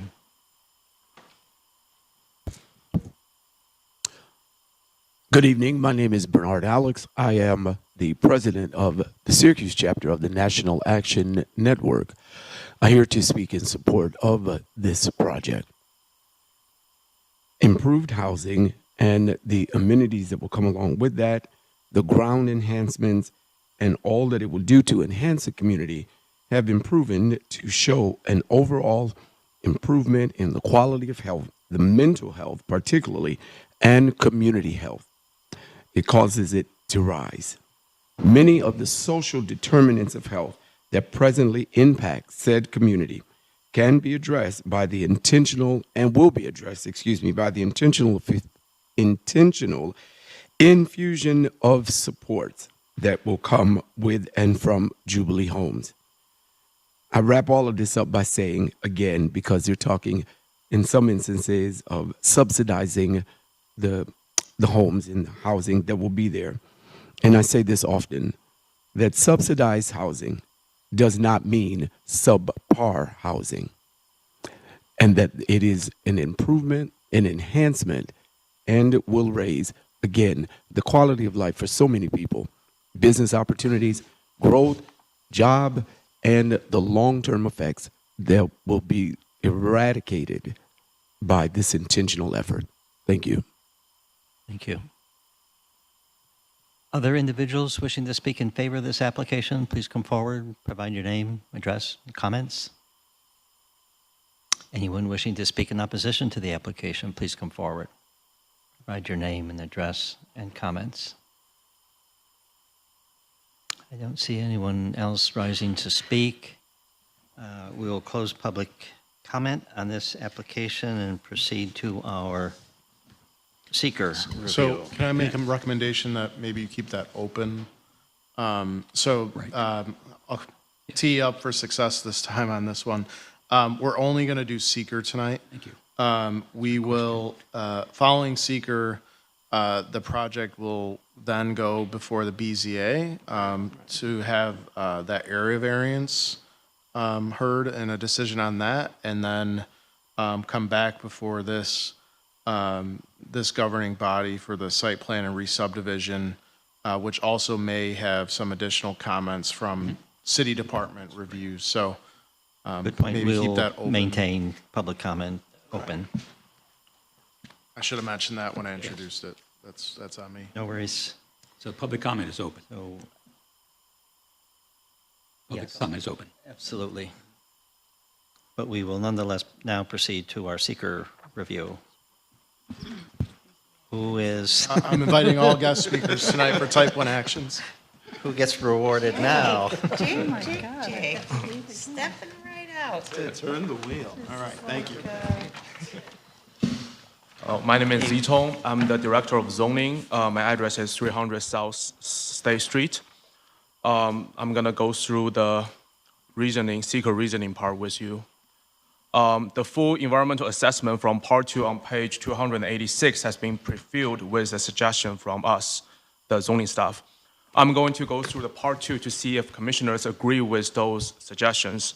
Additionally, staff have drafted Part 3, determination of significance, and a seeker resolution which could be used if commissioners decide to act on seeker tonight.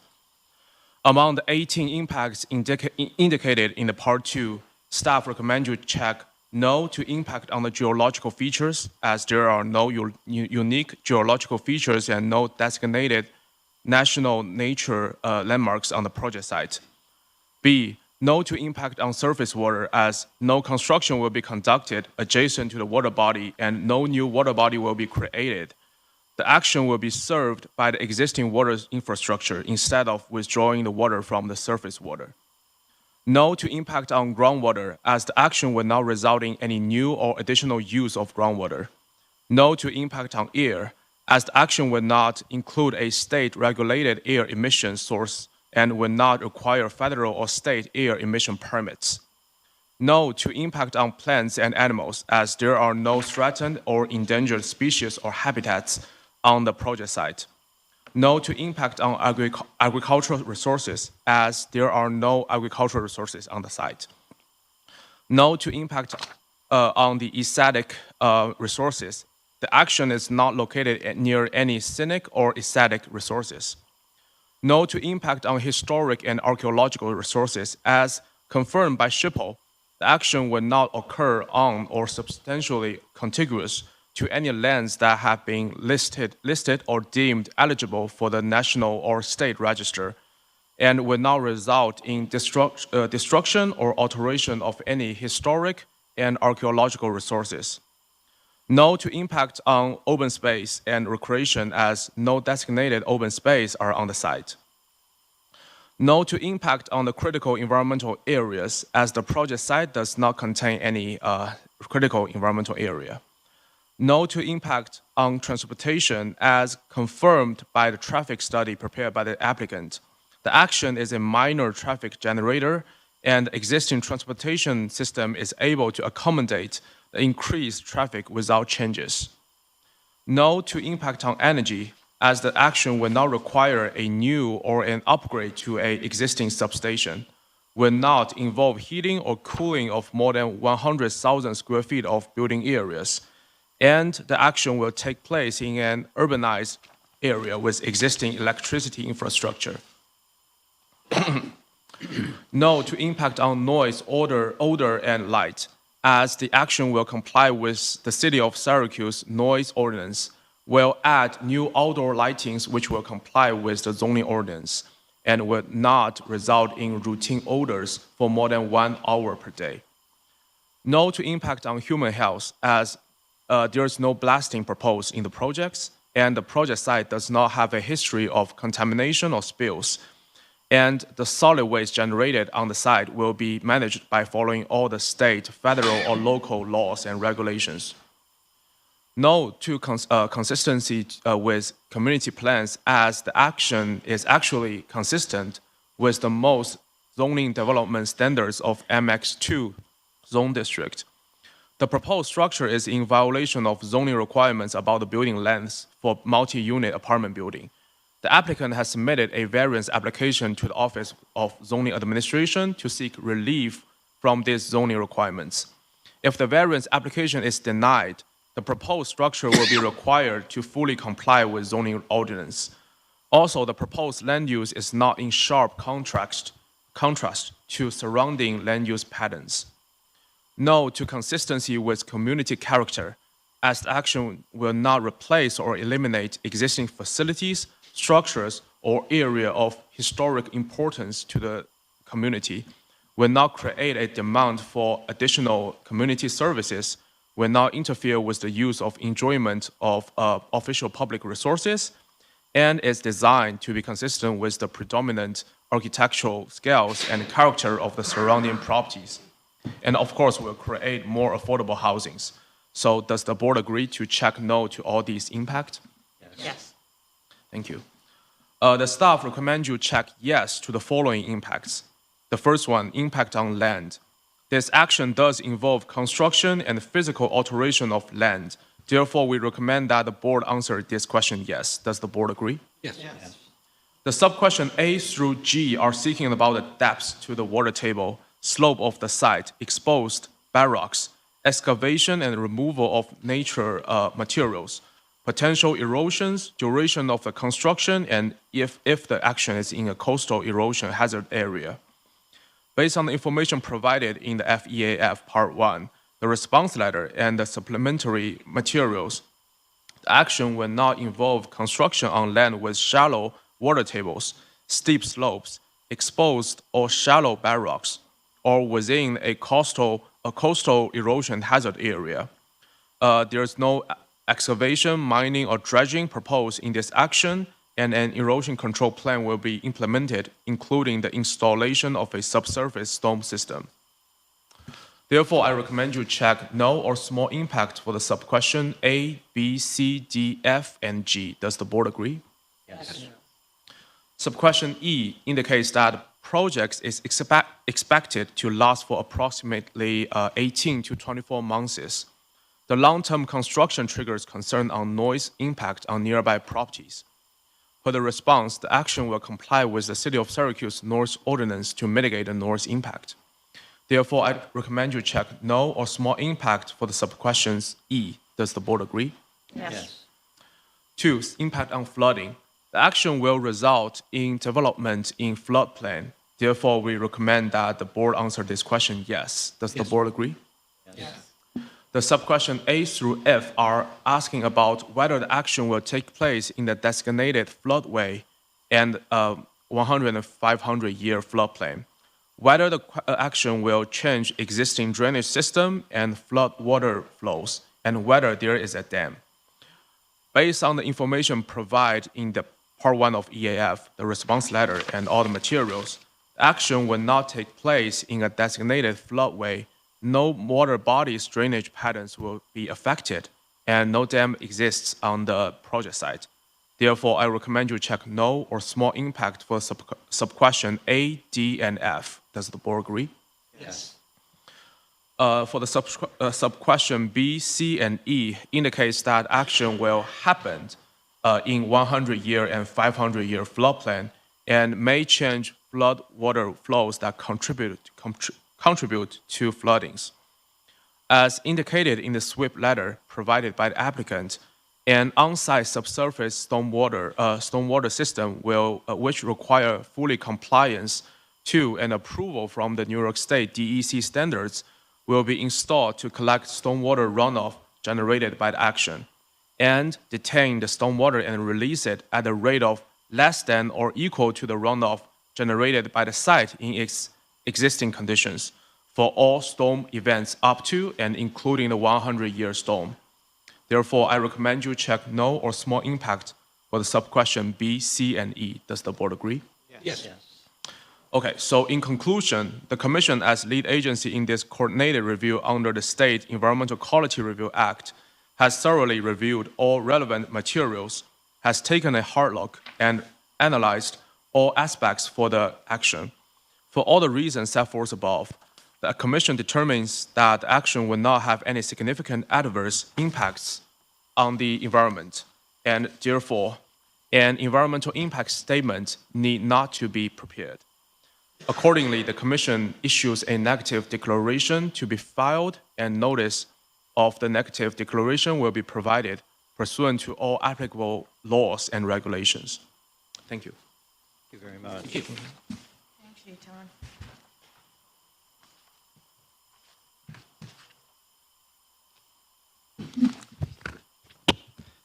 That completes our secret action for this item. Moves to the BZA, and we will be addressing this again at a future meeting. Our next application, please. Next up is major site plan review, MASPR-25-12 at 311 Gannett Drive. This is in the MX3 zone district, represented an applicant, Keplinger Freeman Associates. I'm back. Christian Freeman, Keplinger Freeman Associates, here representing the Icon Lofts project at 311 Gannett. The project is on an MX3 lot, and it involves the rehabilitation of a very large, lovely building you can see from many places, including 81. It's a 75-unit rehabilitation. It's been through historic review and landmark preservation review as well. We have Jim Niddle here from the team, architect, there he is, and Grazi representing the development team there. The site, once is 2 acres large. It will have 73 parking spaces on site, including some upgrades and more like facade upgrades to allow for entrances to the residences. And as you probably know, there's a lot of work going on around that area currently related to DOT. So we've been in close coordination with them all along the way to get to where we are now.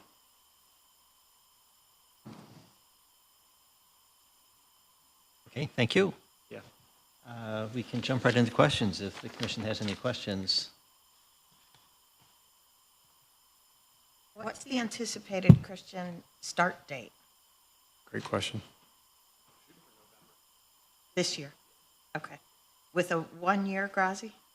Okay, about a year. And I understand there's 25 approximately parking spaces, I assume subsurface or underground? Or Yeah. inside? Right.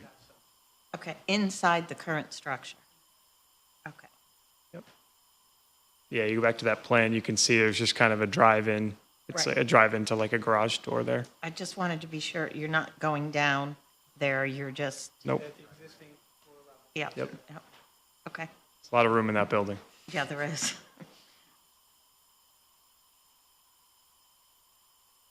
Further questions? I was trying to determine, are all the units the same? From looking at the different renderings, it looks like they're all either studio or one bedroom.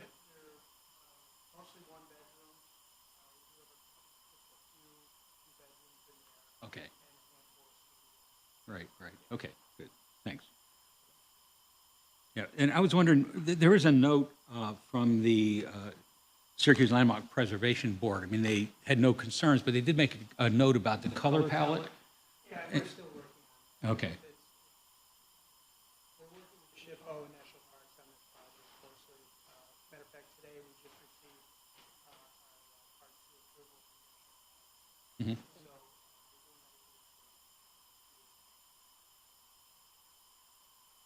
Fading colors, we don't want it to be green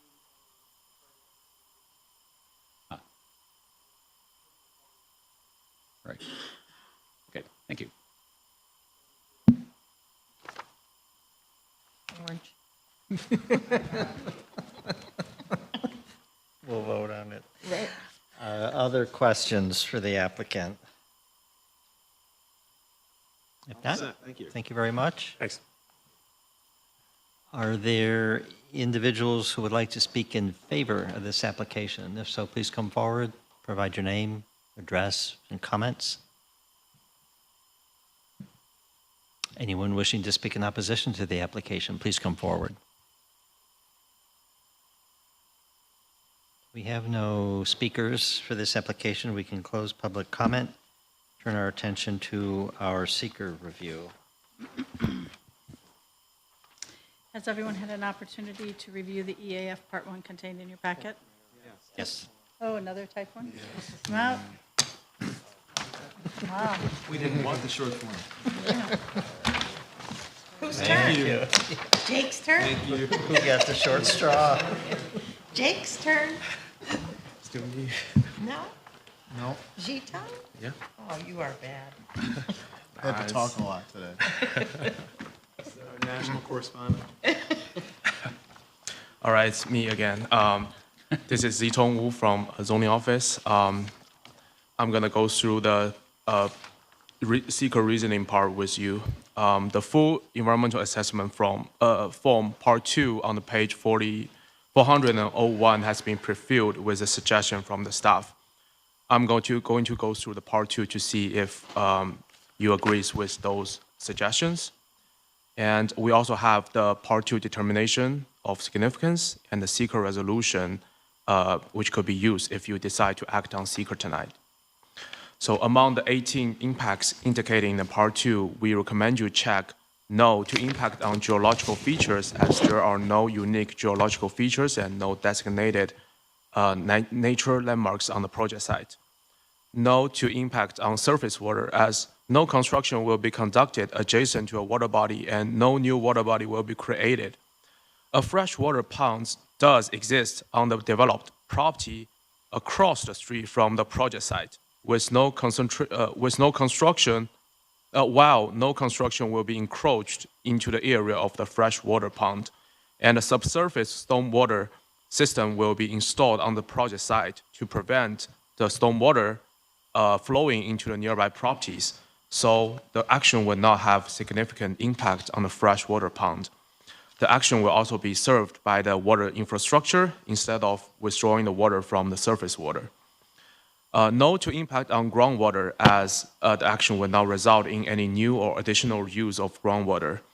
No to impact on flooding, as the action will not result in development on lands subject to flooding. No to impact on air, as the action will not include a state-regulated air emission source and will not require federal or state air emission permits. No to impact on agricultural resources, as there are no agricultural resources on the site. No to impact on aesthetic resources. The action is not located near to any scenic or aesthetic resources. No to impact on open space and recreation, as no designated open space or recreation resources will be replaced by the action. No to impact on critical environmental areas, as the project site does not contain a critical environmental area. No to impact on human health, as no blasting is proposed in the projects, and the project site does not have any history of contamination or spills. And all the generated solid waste will be managed by following all the state federal rules. No to consistent with community plans, as the action is actually consistent with all zoning development standards of MX3 zone district. The surrounding properties are occupied also by high-density residential housings and commercial uses, so the proposed land use is not in sharp contrast to surrounding land use patterns. No to consistency with community character, as the action will not replace or eliminate existing facilities of historic importance to the community, and will not create a actual demand for community services, will not interfere with the use of recreation resources, and is designed to be consistent with the predominant architectural scales and character of the surrounding properties. Also, the action will preserve and reuse the abandoned historic building and create more affordable housings as well. Does the board agree? Yes. The staff recommend you check yes to the following impacts. Impact on land. The action does involve construction and physical alteration of the land. Therefore, we recommend you check yes to this question. Does the board agree? Yes. The sub-question A through G are seeking about the depths, water table depths, slope of the site, exposed bedrocks, excavation and removal of nature materials, potential erosions and duration of the construction, and if the action is in a coastal erosion hazard area. Based on the FEAF and all the materials, the action will not involve construction on land with shallow water tables, steep slopes, exposed or shallow bedrocks, or within a coastal erosion hazard area. No excavation, mining, or dredging is proposed, and an erosion control plan will be implemented, including the installation of a subsurface stormwater management system. Therefore, I recommend you check no or small impact for sub-question A, B, C, D, F, and G. Does the board agree? Yes. Sub-question E indicates that the project is expected to last for approximately 18 months. The long-term construction due triggers concern on noise impact on nearby properties. Per the response, the action will comply with the noise ordinance to mitigate the noise impact. Therefore, I recommend you to check no or small impact for subquestion E. Does the board agree? Yes. The impact on plants and animals. The action will result in development on a land which may be inhabited by the peregrine falcon, which is an endangered species. Therefore, we recommend that the board answer this question yes. Does the board agree? Yes. Regarding the falcon, the applicant has submitted a project screening request to the New York State Nature Heritage Program and has also conducted a cursory investigation of the project site for any falcon nests. The final report of the investigation confirmed that action will not adversely affect the falcon because, first, the project site is far away from the nearest falcon nesting site, which is at the state building. Two, no falcon nests found on the project site. And third, the action is limited to the construction improvements within the property, with no encroachment on surrounding ecosystems. Fourth, the action does not include activities that would disturb water quality or food resources to the extent that the falcon will be impacted. Fifth, the action will follow New York State DEC's guideline on the peregrine falcon program. The sixth, the rare plants or animals overlay only covers a portion of the southeastern edge of the 311 Gannon Drive parcel and does not touch the existing building footprint, nor contain any vegetation or nesting. Therefore, we recommend that the board check no or small impact for the subquestion A and B. Does the board agree? Yes. The project site does not have any species of plant or animals that's listed by the New York State as rare or as a species of special concerns. It also does not have any national nature landmark and will not require conservation of more than 10 acres, conversion of more than 10 acres of forest, grassland, or any other regionally or locally important habitat, and will not use herbicides or pesticides. Therefore, I recommend you check no or small impact for the subquestion C, D, E, F, G, H, and I. Does the board agree? Yes. The third one is impact on historic and archaeological resources. The action will occur or substantially contiguous to land that have been listed or deemed eligible for the national or state register. Therefore, we recommend that the board answer this question yes. Does the board agree? Yes.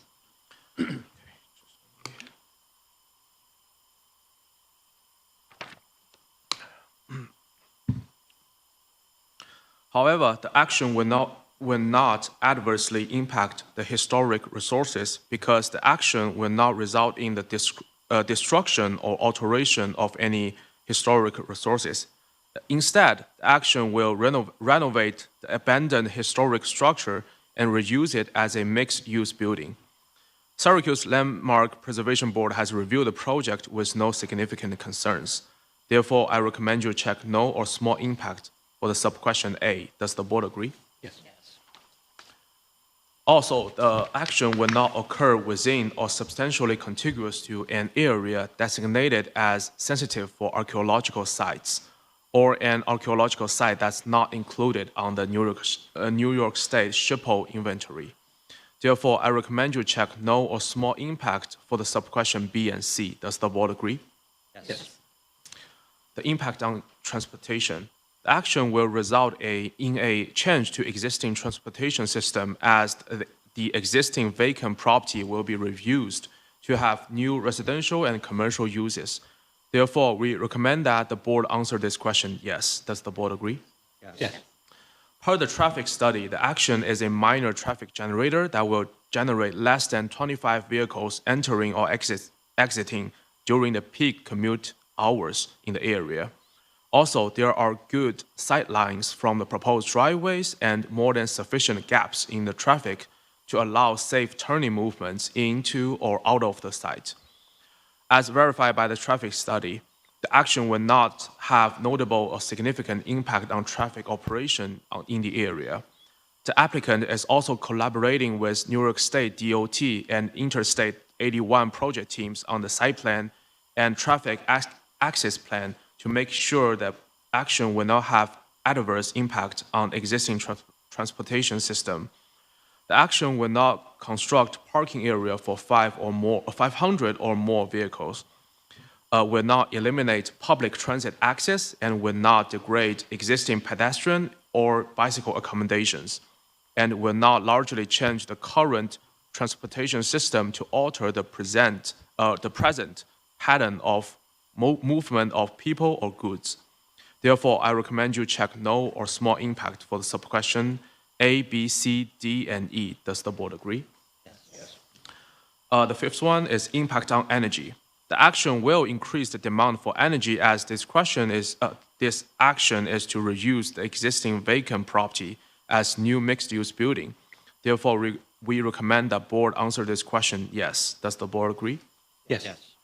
However, this action is highly unlikely to result in a significant adverse impact to the energy because, first, the action will not require a new or an upgrade to an existing substation. Second, the action will not involve heating or cooling of more than 100,000 square feet of the building area. Third, the action will take place in an already urbanized area with existing electricity infrastructure. Therefore, I recommend you check no or small impact for the subquestion A, B, C, and D. Does the board agree? Yes. Okay. The last one, impact on noise, odor, and light. The action will result in an increase in noise and outdoor lightings, as this is a project to renovate the abandoned building. Therefore, we recommend that the board answer this question yes. Does the board agree? Yes. This action is unlikely to result in any potential significant adverse impact to the noise, odor, and light. The action will comply with the noise ordinance and will add new outdoor lightings, but will comply with the zoning ordinance, which prohibits the lighting shining onto adjoining properties and will not result in having lighting creating the sky glow brighter than the existing area conditions. The action will not have any blasting work and will not result in routine odors for more than 1 hour per day. Therefore, I recommend you check no or small impact for the subquestion A, B, C, D, and E. Does the board agree? Yes. In conclusion, the Commission, as lead agency in this coordinated review under the State Environmental Quality Review Act, has thoroughly reviewed all relevant materials, has taken a hard look and analyzed all aspects of the action. For all the reasons set forth above, the Commission determines that the action will not have any significant adverse impacts on the environment, and therefore an environmental impact statement needs not to be prepared. Accordingly, the Commission issues a negative declaration to be filed, and notice of the negative declaration will be provided pursuant to all applicable laws and regulations. Thank you. Thank you, Zitong. So that completes our secret review for this application. We now move to the site plan review. Is there a motion for action on the site plan review? I just got my documents out of order, so I'll give you a second. You just need more documents. Yeah, right, exactly.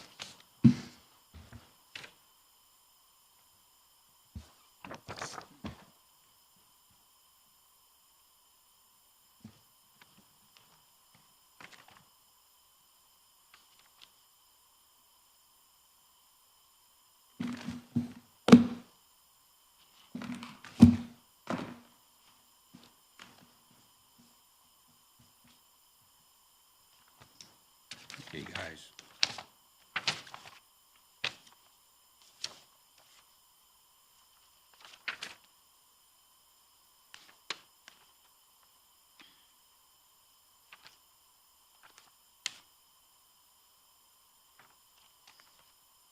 Seem to have be missing some pages here. Some pages you need.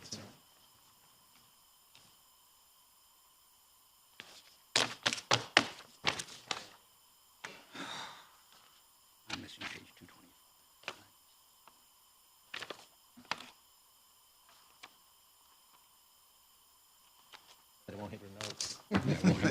right. I couldn't do that. This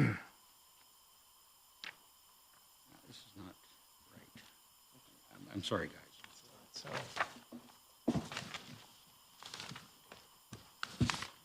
the introductory pages are 307, right? And the factors are on 307? 307 begins. All right. I'll make a motion subject to friendly amendment. For major site plan review 2512, I'll make a motion to approve, noting the 4 conditions listed by staff, which include all future modifications to the site features and building facade shall be subject to review and approved by the Landmark Preservation Board prior to the issuance of any building permits or zoning approvals. Condition number 2, the applicant shall collaborate with the Department of Neighborhood and Business Development to designate at least 10% of the residential units to be affordable units and in full compliance with mixed income development requirements. Condition number 3, any proposal to establish land use type in the commercial tenant space requires separate zoning approvals. And condition number 4, the applicant and owner shall continue coordinating project plans with New York State Department of Transportation and I-81 project team to address any concerns. Thank you. Second. Thank you. Discussion on this motion now before us.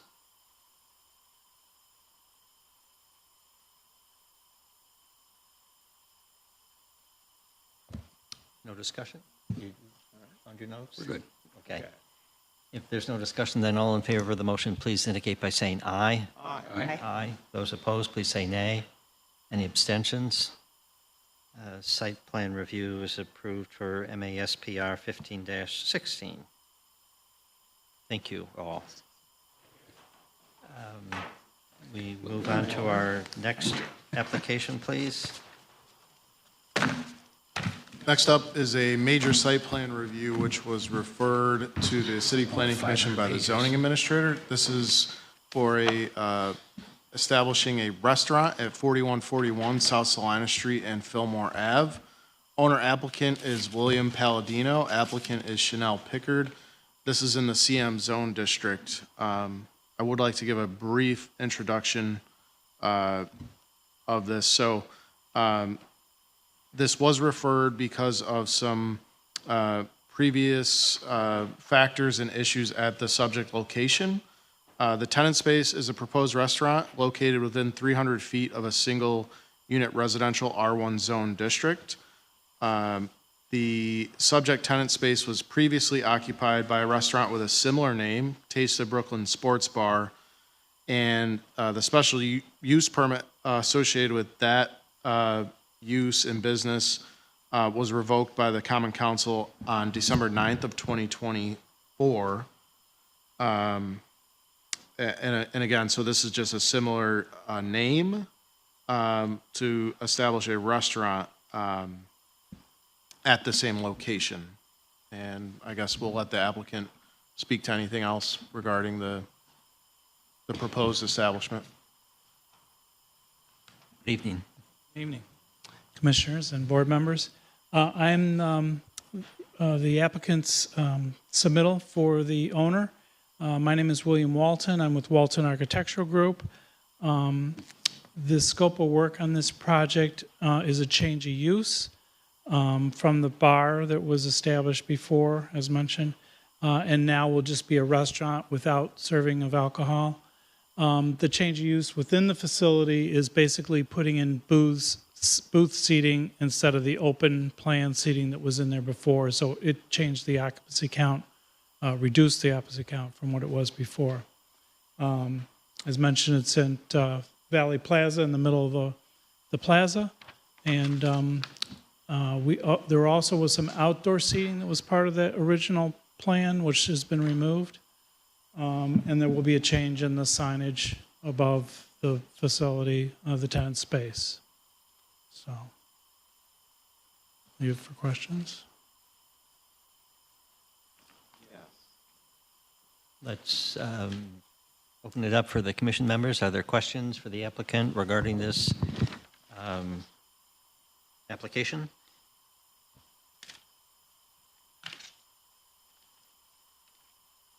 While he looks for his notes, I wanted to do a check. On the hours of operation that were proposed, do you have the hours? I do have them here, yes. Okay, can you tell us what are the hours that you have? So I have Monday through Sunday, so every day of the week, from 6 a.m. to 2:30 a.m. However, from 10 p.m. to 2:30 p.m. or 2:30 a.m. is a takeout service only. There will be no interior use of the facility for dining or occupants. So basically, closing at 10 with takeout. And the takeout service until 2:30 in the morning? Yeah. Okay. Yep. Further questions? Yes, I did. So I guess my question is, when this project last appeared before the Planning Commission back in June of 2023, there were issues with the application and concerns about its suitability for the neighborhood and concern about the structure of ownership, which wasn't clear and included some associations with a previous operation in which there were legal problems. And there are reasons to believe that this was not a suitable project for that location. At the time, I voted to deny the application. Subsequent to that, the special use permit ended up being revoked by the Common Council for many of the concerns that were prevalent when we discussed it in June of 2023 and the reasons why I denied it. Since then, I'm just curious, because given the problems with that property, the code violations, the legal issues, the crime that occurred there, et cetera, if the new owners are going to operate in a way that is consistent with the character of the neighborhood, with the laws and all applicable regulations, I'm not seeing a lot to convince me that that's the case. And I'm just curious, the previous bar was called Taste of Brooklyn Sports Bar, and this is called Taste of Brooklyn. I mean, it seems to me if you want to make a clear break and demonstrate that the current owners are going to operate differently in compliance with the law and compliance with the character of the neighborhood and so forth, it's just curious to me that you're carrying the name forward. Mm-hmm. So I just have some questions around that whole process, because right now, I'm not, other than the fact that you're not serving alcohol, I'm not seeing reasons to believe that there's a significant change. Right, right. So, yeah, I'm going to let I wasn't part of the past history, so I can't speak to the applications before, but I do know that I think the serving of alcohol maybe was the issue that has caused some of the problems on the site, which is why it's been eliminated from the project. But I'll let the owner of the facility speak. Hello, I'm Chanel Pickard, and I will be the new owner of Taste of Brooklyn's restaurant, not the bar. The name was carried on because it's a family business. So that's... I'm sorry, I didn't... The name was carried on because it's a family business. So that's why we dropped the bar, because we will not be selling liquor. We will operate until 10 p.m. and we'll do takeout until 2 a.m., just like other restaurants serve food after hours. We're gonna do everything totally different as far as running the business, and try to learn from the previous mistakes in the past. We're trying to move forward, and it is a family business. Yes, I am the owner, but I just can't do it all by myself. So yes, we do have family who will carry on the procedures and the due diligence of the business. However, we're trying to make amends of a lot of things that were out of our control, because let's be honest, the parking lot, no one business can bear that one giant parking lot. But as a community, we can all work together to try to come up with a solution, because we do have an audience that do crave Taste of Brooklyn's food. So we're just trying to figure out positive solutions where we can move forward and not keep being backpedaled into previous situations. It's trial and error, and we're learning. So as far as every compliance we have met that you guys have emailed us, whether it's short notice or not, we're trying to do what we need to do in order to comply for you all.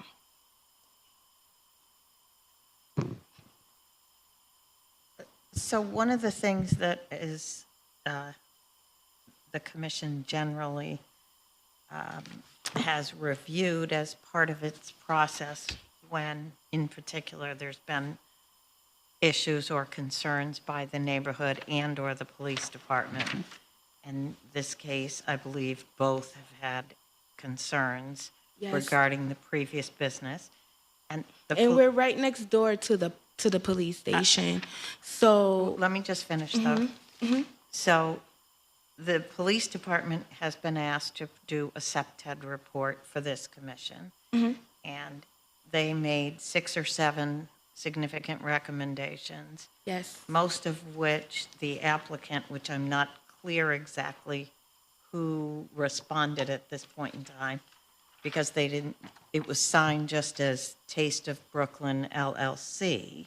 But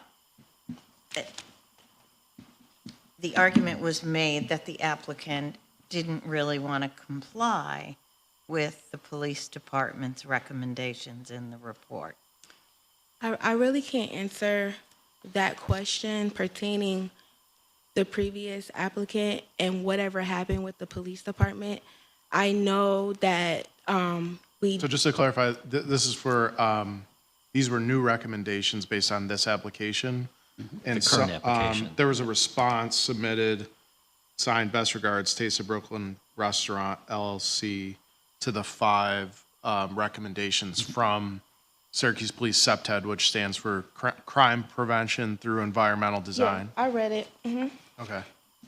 So I think what the commission's saying is it appears that only one of the 5 recommendations, namely being open to removing the tinted windows, was the only one addressed in the response. Okay, so I would like to address that part. All right, so Valley Plaza, are you guys familiar with Valley Plaza? Okay, so tinted windows, we can accommodate with tinted windows. However, how are we gonna protect our assets and our valuables without having tinted windows or even a gate? Because if you look in the parking lot, most businesses in that parking lot put a gate up, barrier, to protect their business because there's looters, people stealing all the time. I lived in that area for 15 years, so I'm very familiar of, what's the ins and outs of the community, per se. So I really can't answer what the previous owner did, but I believe that if we do take the tinted windows down, at least we need to either have the gate or the tinted windows. Because, however, it's homeless people in that area.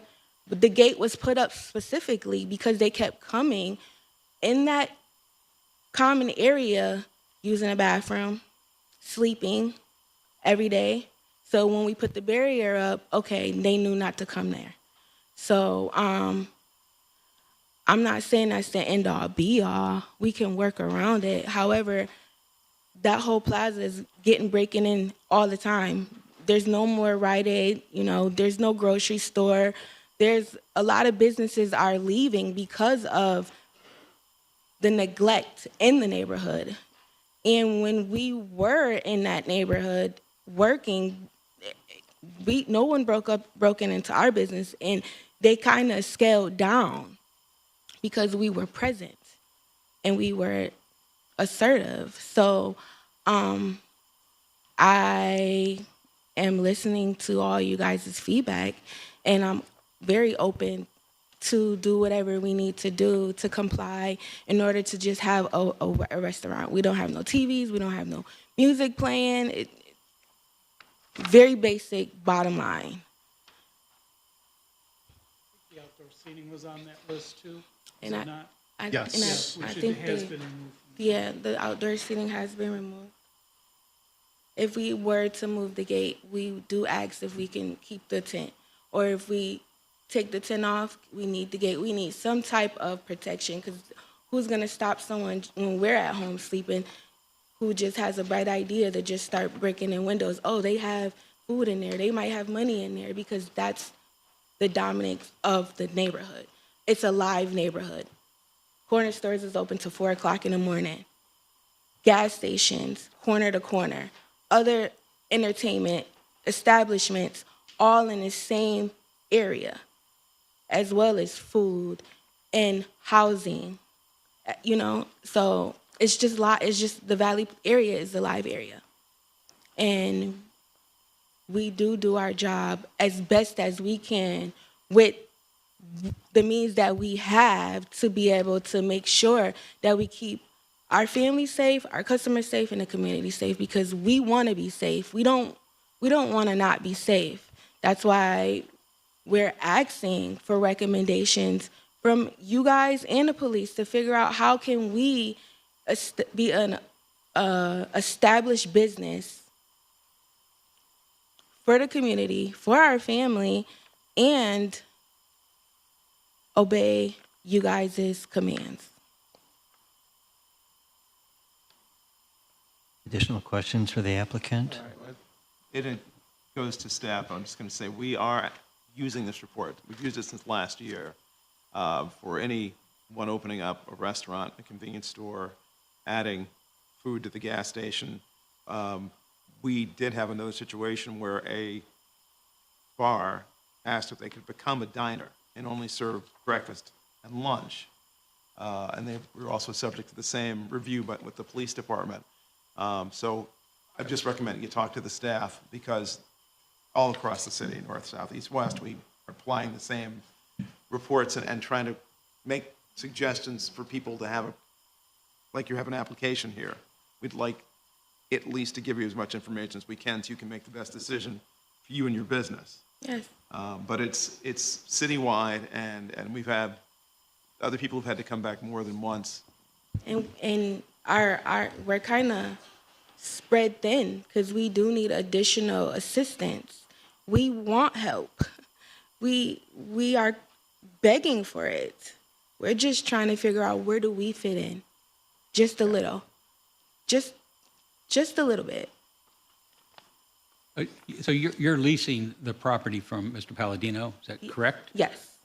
And so we've addressed this issue a couple of times in similar situations where there's an issue with a property that's being leased from another owner. Mr. Palladino, who's the owner of the parking lot and the property, bears some responsibility for some of these issues. And I totally agree on that. I believe that it needs to be parking lot security all around, day and night, not just when Taste of Brooklyn is open, because they're breaking in city trends at 2 and 3 o'clock in the p.m. So therefore, I feel like it needs to be some type of little patrol just circling around. If people visually can see a patrol car, it makes them think quick. They're not gonna think twice about doing anything. Rather, they're going to the hair store, the gym, the store, Family Dollar. That area just needs patrolling, period, whether we're there or not. So have you had any conversations with Mr. Palladino, given the state of the SEPTED and these issues? I have never had a conversation with him. I have conversations with the property manager, and a lot of times he relays the message, but I am willing to sit down with the property manager and the police and with you all, so we can come to some type of common ground and a solution and a routine, so that we all can get used to it, and then the public can get used to it, because the public crave, discipline as well. As much as they act like they don't, we all as human beings work better and discipline and routine on a regular basis. So if we can just get some type of meeting or just something to just help not just Taste of Brooklyn, but just a lot of different minority businesses in the area that is struggling with security and safety for their customers that just want to get off of work, come have a good time, eat some food, and just go home. You know, there is a small percentage of those who don't have good intentions, and we just need a little bit of assistance with that small percentage. Did you want to? Oh, okay.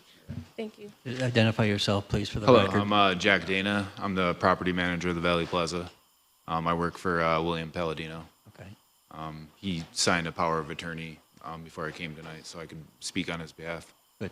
So, just about the fence, that was actually my recommendation when the bar opened up. There's a lot of homeless people in that neighborhood. And that corner especially, you can't really see it from here, but there's like a nook in there, and a lot of people sleep in there and urinate and defecate. And so that was my personal recommendation, was to put that fence up when they moved in. The gate, yep. Mhm. And I did look at the officer's recommendations, and I agree with all of them, but I do think the gate does help to some degree keep their business safe, like she was explaining. So some of the Syracuse police recommendations for the applicant, again, I'm not clear exactly who that is, but it is much stronger lighting. Yeah. In the so-called nook. Yep. As well as the exterior of the building. Okay. 24/7 lighting, I suspect, is what the police department is thinking. Yep. And I was there today, and I would say that the condition of the parking lot, along with all the broken glass, is another challenge for keeping access and neighborhood participation and, you know, so-called good neighbor responses in a good way. So I think it's a combination of owner and operator that are going to have to work much more closely to accomplish what the neighborhood deserves. Yep.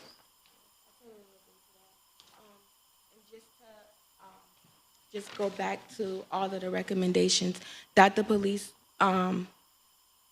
required for us to make changes or adjust to. We are very open to all of those.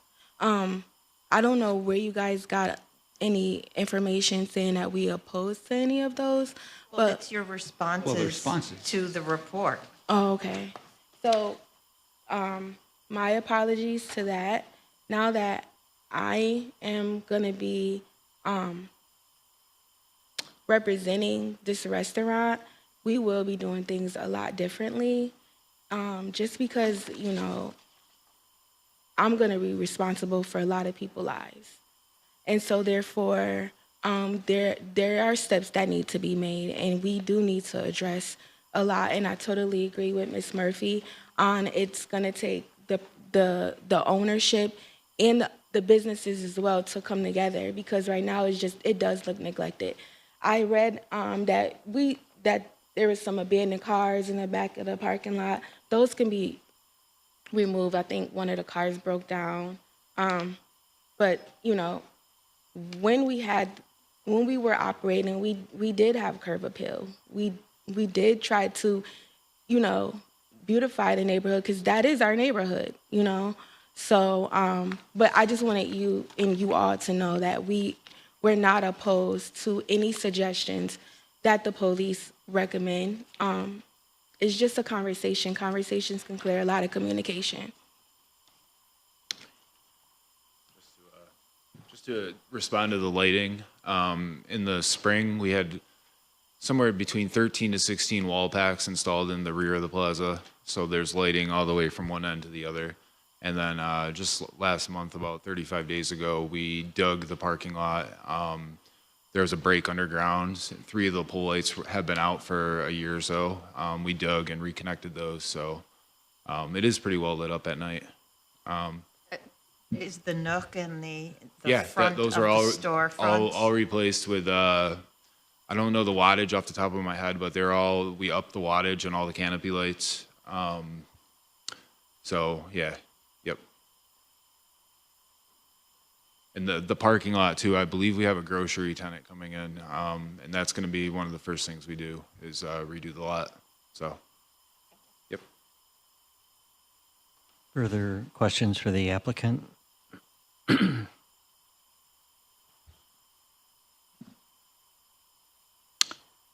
If not, are there individuals who wish to speak in favor of this application? If so, please come forward, provide your name and address and your comments for the record.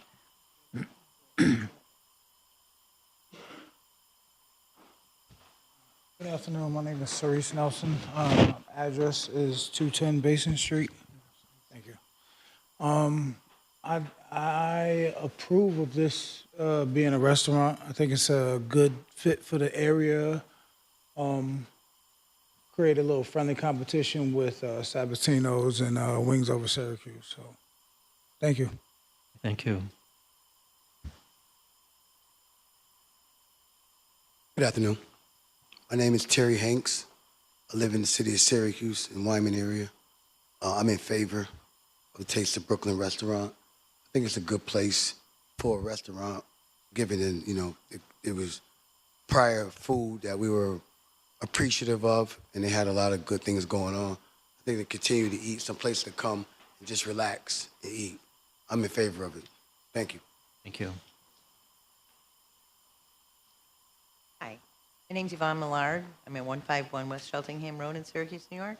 I am in favor of the Taste of Brooklyn restaurant. I believe that it's going to be an awesome business. Yeah. They're good people. Thank you. My name's Adam Arms. I live at 151 West Cheltenham, and I am in favor of the Taste of Brooklyn restaurant. Thank you. Good evening. C. Cornelson, 123 Polk Street. Just want to say I'm in favor of Taste of Brooklyn restaurant Could you speak opening. into the microphone, please? I would like to say I'm in favor of Taste of Brooklyn restaurant opening. Thank you. Hello, my name is Tyrone Pritchett, and I'm going to approve of Taste of Brooklyn, and we open as a restaurant. Not only did they bring some of the community together, but they serve excellent food. And I've been in Syracuse for over 30 years. You see, I've come and gone, but they make some of the best food in Syracuse. Thank you. I'm gonna be a little second real quick, because I'm gonna hit some points, some things that y'all asked that they might not know. My name is Kamar Bowman. We created something called the Minority Entertainment Coalition. It's backed by one current council member, Amir Gathers. It's also backed by a host of members of the next mayors, the next female, Sharon Owens. It's backed by people in her corridor. So I wrote it so I won't be too long. The Minority Entertainment Coalition, MEC, proudly submits this statement in strong support of the proposed opening of the Taste of Brooklyn restaurant on South Salina Street. Who are we? MEC is a Syracuse-based collective of minority-owned entertainment professionals, entrepreneurs, and culture leaders champion hospitality, nightlife, entertainment, and restaurant development across our city. We build safe, inclusive, and economically vibrant spaces that reflect and uplift our communities. As the founder of MEC and youth director of the Mary Nelson Youth Center, I see firsthand how safe, well-ran venues create jobs, positive options for our young people. MEC will coordinate with the new mayor's administration, which oversees the Syracuse Police Department, to ensure safety at member establishments, events, and along key corridors like South Salina Street. Why we support Taste of Brooklyn restaurant. TOB restaurant, led by Chanel, a respected and civically engaged recipient. She lived in the 13205 area for years. She lived right down the street.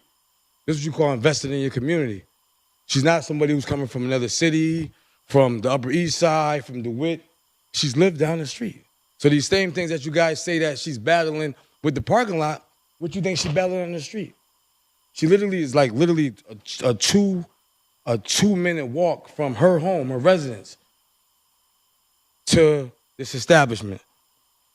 Community Roots, I don't know if y'all know, her father's on South Salina. He's an established business owner. How you pronounce it, you know? I always say one Java. I got dyslexia, so don't mind me. But Anna Java, that's her father. He on the other end of South Salina Street. Through conversations with Chanel and her team, Taste of Brooklyn will bring 12 to 15 jobs in 1 year. 300 customers weekly served. A safe, clean, family-friendly environment. Visible Black, women-led entrepreneurship and hospitality. MEC's safety model, hospitality first, enforcement ready. MEC delivers a different form of safety, community-based, prevention focused, and professionally supported. People and presence. This week I went downtown, there's 30 police officers down there. I asked, out of 30 cops, 20 cops said they're gonna come out and work for MEC. Because I gave them a proposition that they can't resist. If we got an issue with any MEC establishments, they willing to come out for $125 an hour. The money ain't nothing compared to safety. Someone who's rooted in TOB, I've been around him for years, and he had this vision for years about uplifting our community through hospitality, through nightlife, through restaurants. And I know what Taste of Brooklyn to do is it won't be a one-off business. As they grow, 1 year you got 12 to 15 people on their payroll. The next year you got 25 to 30 people on their payroll. Y'all get my picture, right? After when it hit like 5 years, we have a Black-owned company that's hiring 50 to 60 people, minimum. When I was going to meet with them and they was going through a battle with the club setting, I was seeing women cry like, yo, come on, I quit my job. I was making $2,000 a week as a bartender. I don't even know how I'm gonna never make this type of money again in my life. So we talking about a home-based business that's actually aligning what us African Americans need. I don't know if y'all know the numbers on it, but our kids is the poorest kids in the country. So we talking about pouring back into a community where the data that you guys look at, the census says that 13205 is one of the poorest communities in America. 45.6% of the kids is broke, they say. So I'm gonna go off of that, and then I'm gonna go with something else I got for you guys. I don't know if you guys are aware, but the Valley Plaza not gonna have that issue no more. It's been approved by the governor, whereas a $1 million investment is going in the Valley Plaza. I don't know if everybody wears this. The only reason I know is because I'm on the board to hire the young kids at this new grocery store. It's coming in the same Valley Plaza. So now with the state putting millions of dollars in this Valley Plaza, them problems they're gonna evaporate. Because the state not gonna allow the broken glass, the violence. The state no. Hochul not gonna allow that because she's backing this. It's backed. It may not be to the public yet, but if you get to calling y'all peoples and asking some questions, and my appointment is Kevin Rice, business specialist from the neighborhood development right here at the mayor's office. That's my point man. He appointed me to go out here and hire kids for this development. So all the problems that y'all speaking about, they kind of gone now. Because ain't nobody gonna allow $1 million establishment to be built and then for these troubles, the glass, the car. So now, and then with the biggest thing about it is because when Kevin told me, hey, when he texted me and said, hey, Kamar, a company out of Buffalo got approved to create a grocery store in the Valley Plaza. I was livid. I said, oh my God, we don't never get nothing. They coming to get all this money in our community. It's our community.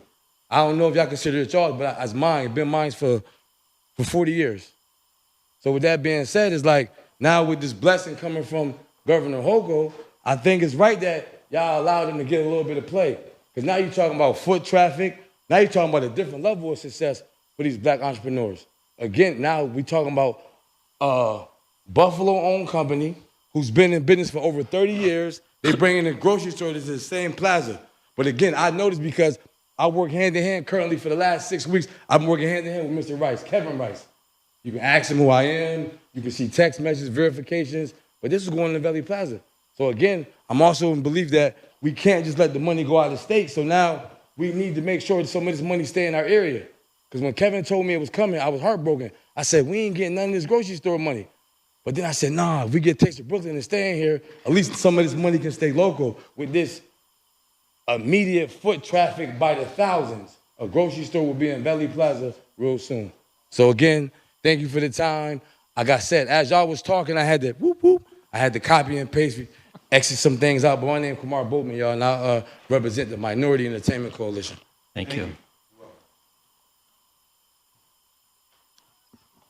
Good evening. My name is Xavier Walker. I'm a resident of Syracuse, New York. I live in the area of Taste of Brooklyn. And one thing I want to say on behalf of my mom and to piggyback on what he was saying, it is family owned, and a lot of people were not just emotionally, but financially, they were disturbed after the shutdown of the establishment because, like he said, it came in and it brought in minimum 5 to 10, then it started growing from 10 to 20, then I started working, and I'm the youngest in the house, so I started working because I'm like, okay, it's starting to pick up here, so I'm gonna use my own vehicle to go to Cisco and grab food and go do these orders at Restaurant Depot, and I enjoyed it. It was tedious at first, and then I started to look forward to, I'm calling my mom weekly like, Mom, where the orders at? Mom, where the orders at? I'm looking forward to it because when your family owns something, and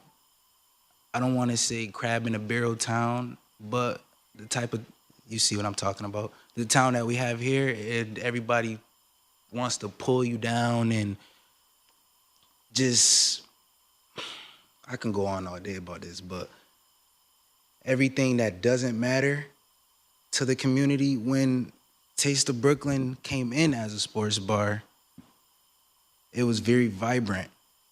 A lot of people were coming, like, that's just the nightlife. We're not talking about the daily people who came in between what, 3 to 7, 3 to 8? The early crowd that's coming in from Loretto, that's coming off to get some wings, cheese fries, and maybe a drink. Then they leave to go home to their kids or come in, talk to the bartenders about their day, because everyone knows each other in Syracuse. So it's not like we're out of towners and we don't know anybody. Everybody is like, it's a good vibe. So the people who, let's say if it's 100 people in there, 10 bad apples, they shouldn't really be the end all be all and determine if the establishment should just be shut down overall. That's just my opinion. That, to me, that's not fair. But everybody has their own things of how they go about things, and that's just how the way of life goes. But to me, if it was up to me, I would vote for it to stay open because of how happy everyone was at the time. Like, I can call everyone in my phone and they'll say the same thing that I'm saying. Please bring it back. Please bring it back. We miss the cheese fries. We miss the chicken wings. We miss being able to come in after a long day and sit down and be around our people and just kick back and relax.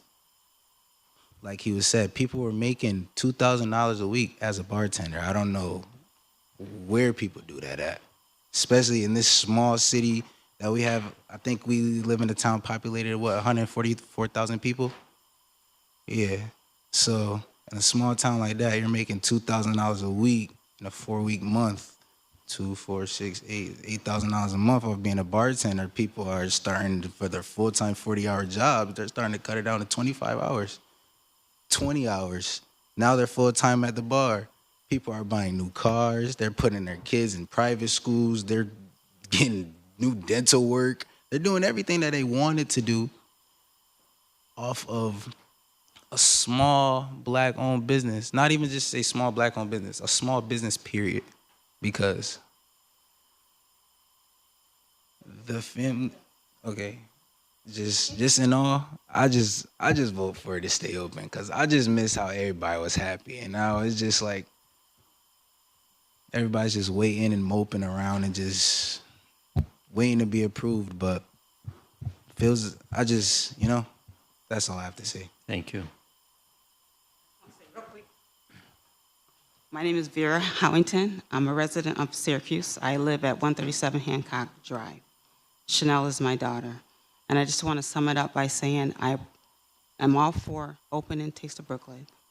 As they said already, this is a change of use. They shouldn't be held to the sins of Taste of Brooklyn, the bar. It's a change of use. It's a new owner. She's willing to work with the police. She's willing to do everything needed to open up the bar. to open up the restaurant. I'm sorry. It's a family-owned business. We just want to continue to have a legacy for our family, just like any other family would do in this city. And to block that would be a travesty. So we're just asking for you to cooperate with us as we cooperate with you to move forward. Thank you.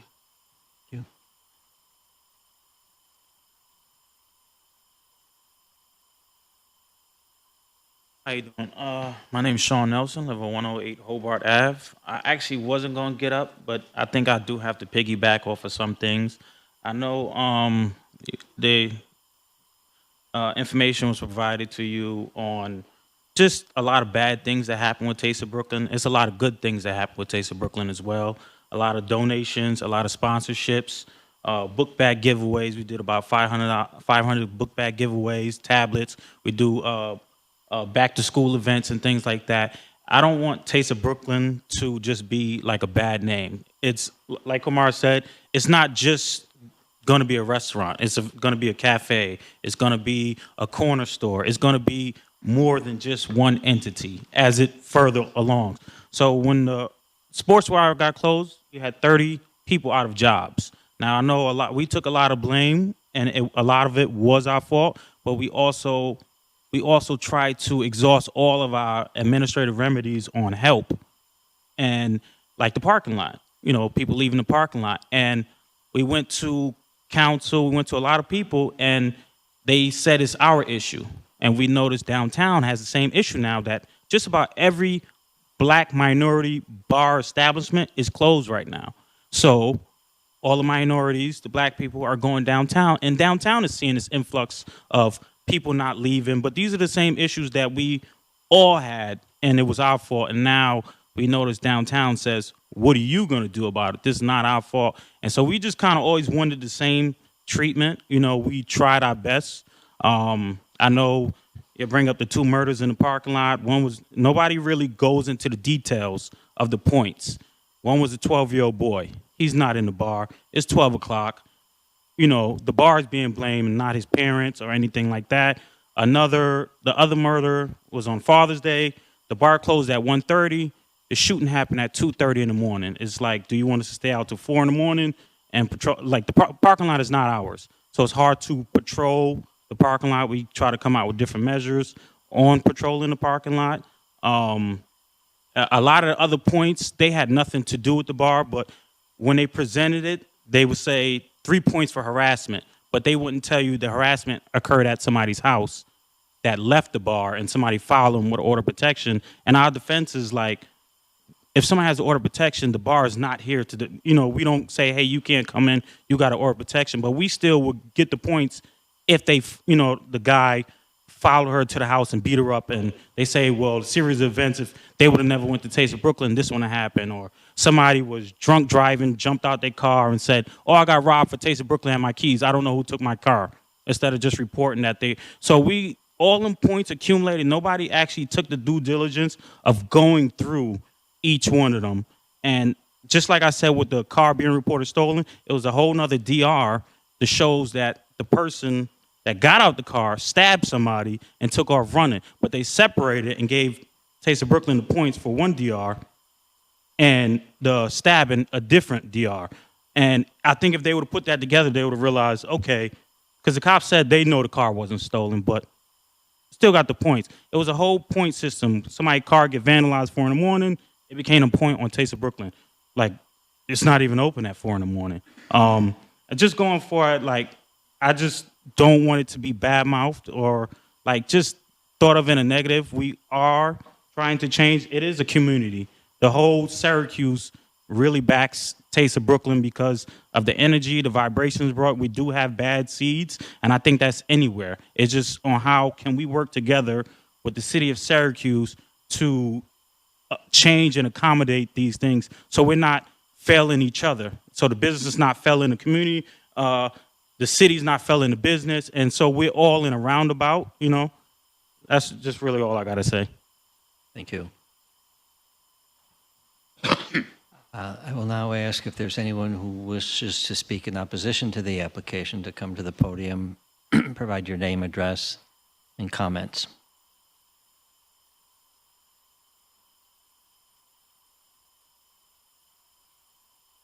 Kathleen Stribley, 316 Monticello Drive North. I left my written comments in my printer for this project. But I live about 2 or 3 blocks south of Valley Plaza. I'm also involved in a group called FON, who's been trying to get a grocery store in the plaza and trying to upgrade the kind of services the plaza provides. This, unfortunately, and I agree about the name, the previous business degraded the reputation of Valley Plaza. And it was in headlines a lot. The problem with this proposal, we're not against a restaurant, or I'm not against a restaurant. The hours of operation with the takeout from 10 to 2:30 in the morning every day will attract a lot of cars to that area. That's a 400-car parking lot. And they will play music and open their doors, and we will have the same kind of noise impacts and the same attraction of incidents with that carry-out operation, even if we don't have liquor. So there's no way to get around that. I know there's issues with the parking lot, but there's no way to get around that issue. So if they were closing earlier, period, no takeout, that might be a different issue. That might be a different thing. But we're all very, very concerned about this reapplication because we do have the grocery store coming in. There have been some things done on the Salina Street facade. We're getting a bank, got the Cure Leaf, which looks good. So things are looking up, and things have been much less disturbed down there since this bar was closed. I'm concerned about the visibility of that entry, just like the police are with a gate and the fence. I agree that there were homeless there, people were going to the bathroom there, it was a mess. They probably just moved it outward, but if there's any way that fence could be made a little more visible so somebody could see into that area, I think that would help. They also mentioned there it can be climbed. So I don't know, what kind of architectural fix there could be to that, but I think there could be something done. We don't want any more trial and error there. We don't want to go back into a situation where people are being disturbed, where there's loud noise in the parking lot at night and music coming from wherever. We just had another one with the same kind of problem. They operate till 2 in the morning, then we get cars in the neighborhood till 3:34 in the morning. Other people talk about that. There's not enough surveillance to deal with this kind of issue. So it's a time of operation that's the biggest problem. I looked at the plans. I think I would only make a comment that I hear that in the operation previously they were way over fire limits inside. So there's a limit for number of patrons, and I think they were over before. And I don't know how how they're gonna police that, but they jam as many people in there as possible. So I want to point out from the standpoint of a neighbor that when I read this application, the hours of operation are wrong on the staff report. And I emailed Shitang today about it. We didn't have a chance to we were confused about what their hours were. I thought they were 6:30 to 2:30 during the day. That's one of the things it says there. I said, oh, that's fine.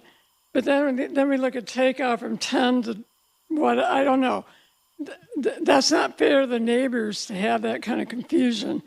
And we couldn't even talk about it with other people that are concerned. So again, I'm not opposed to a restaurant. I don't think this site is a good one for late night takeout at all. We've had too many problems there. So, thank you. You were correct. There was an error in the staff report.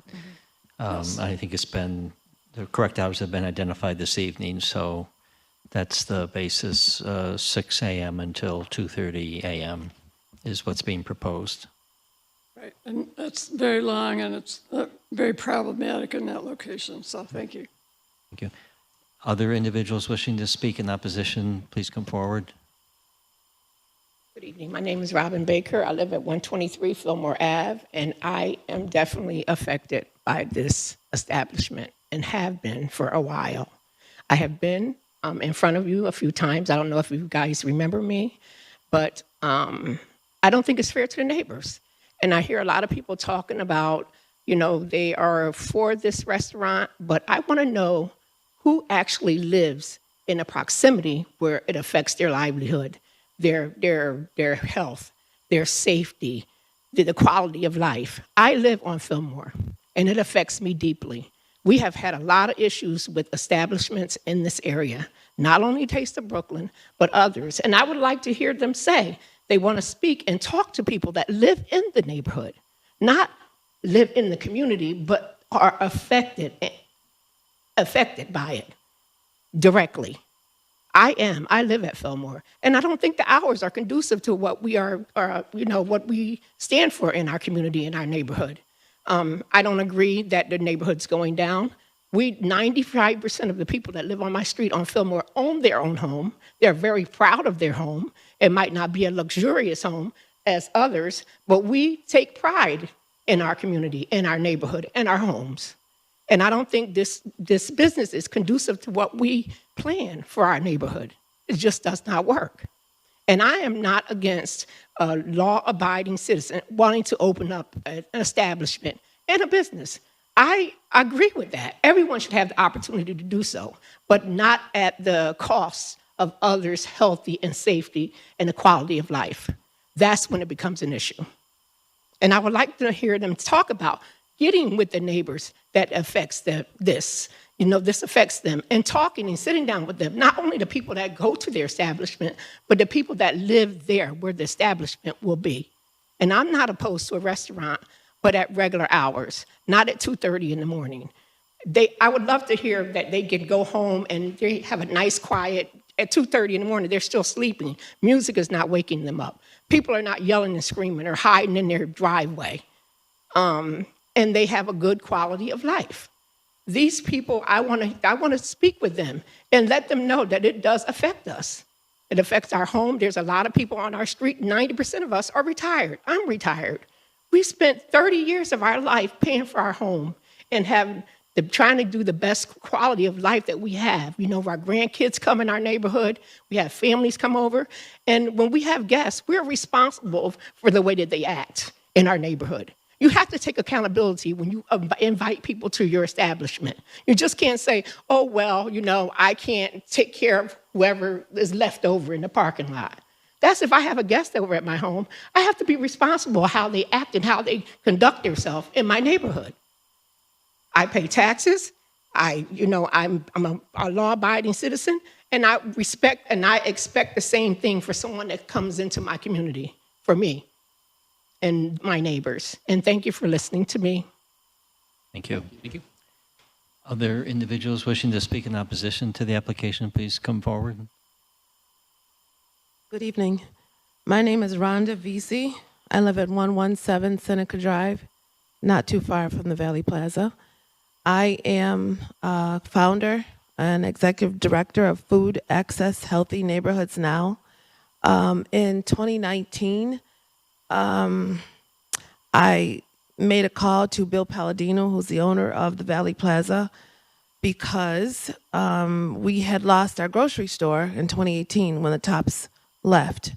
It was during the pandemic that we sat down and formed a group. But prior to that, the mayor, Walsh, and Eric Ennis, and Bill, who came down in a rainstorm to meet us. We met at the Gannon's ice cream store to talk about getting permission to be on the property.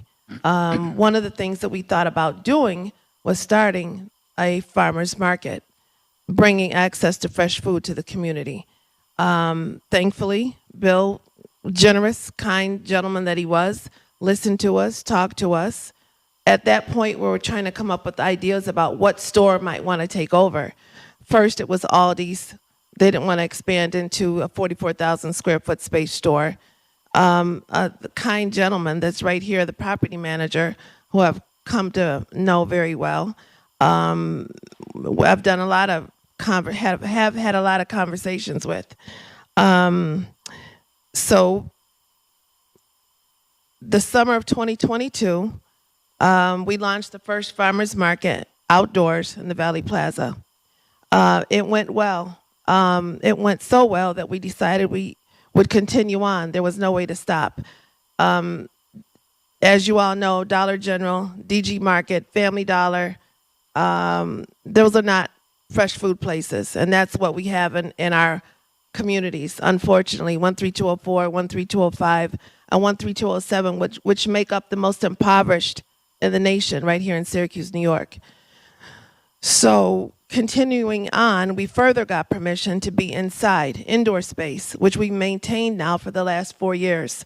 We launched our 5th outdoor farmers market this summer in the Valley Plaza. And pretty much we've been free of trouble, free of having to make phone calls to the police, free of disturbances.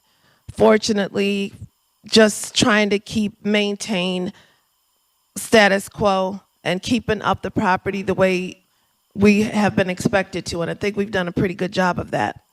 We met Sean right in the beginning. He came and sat in one of our listening sessions. And that was right in the beginning when he was opening up the business, fixing up the bar, making it as nice as he did.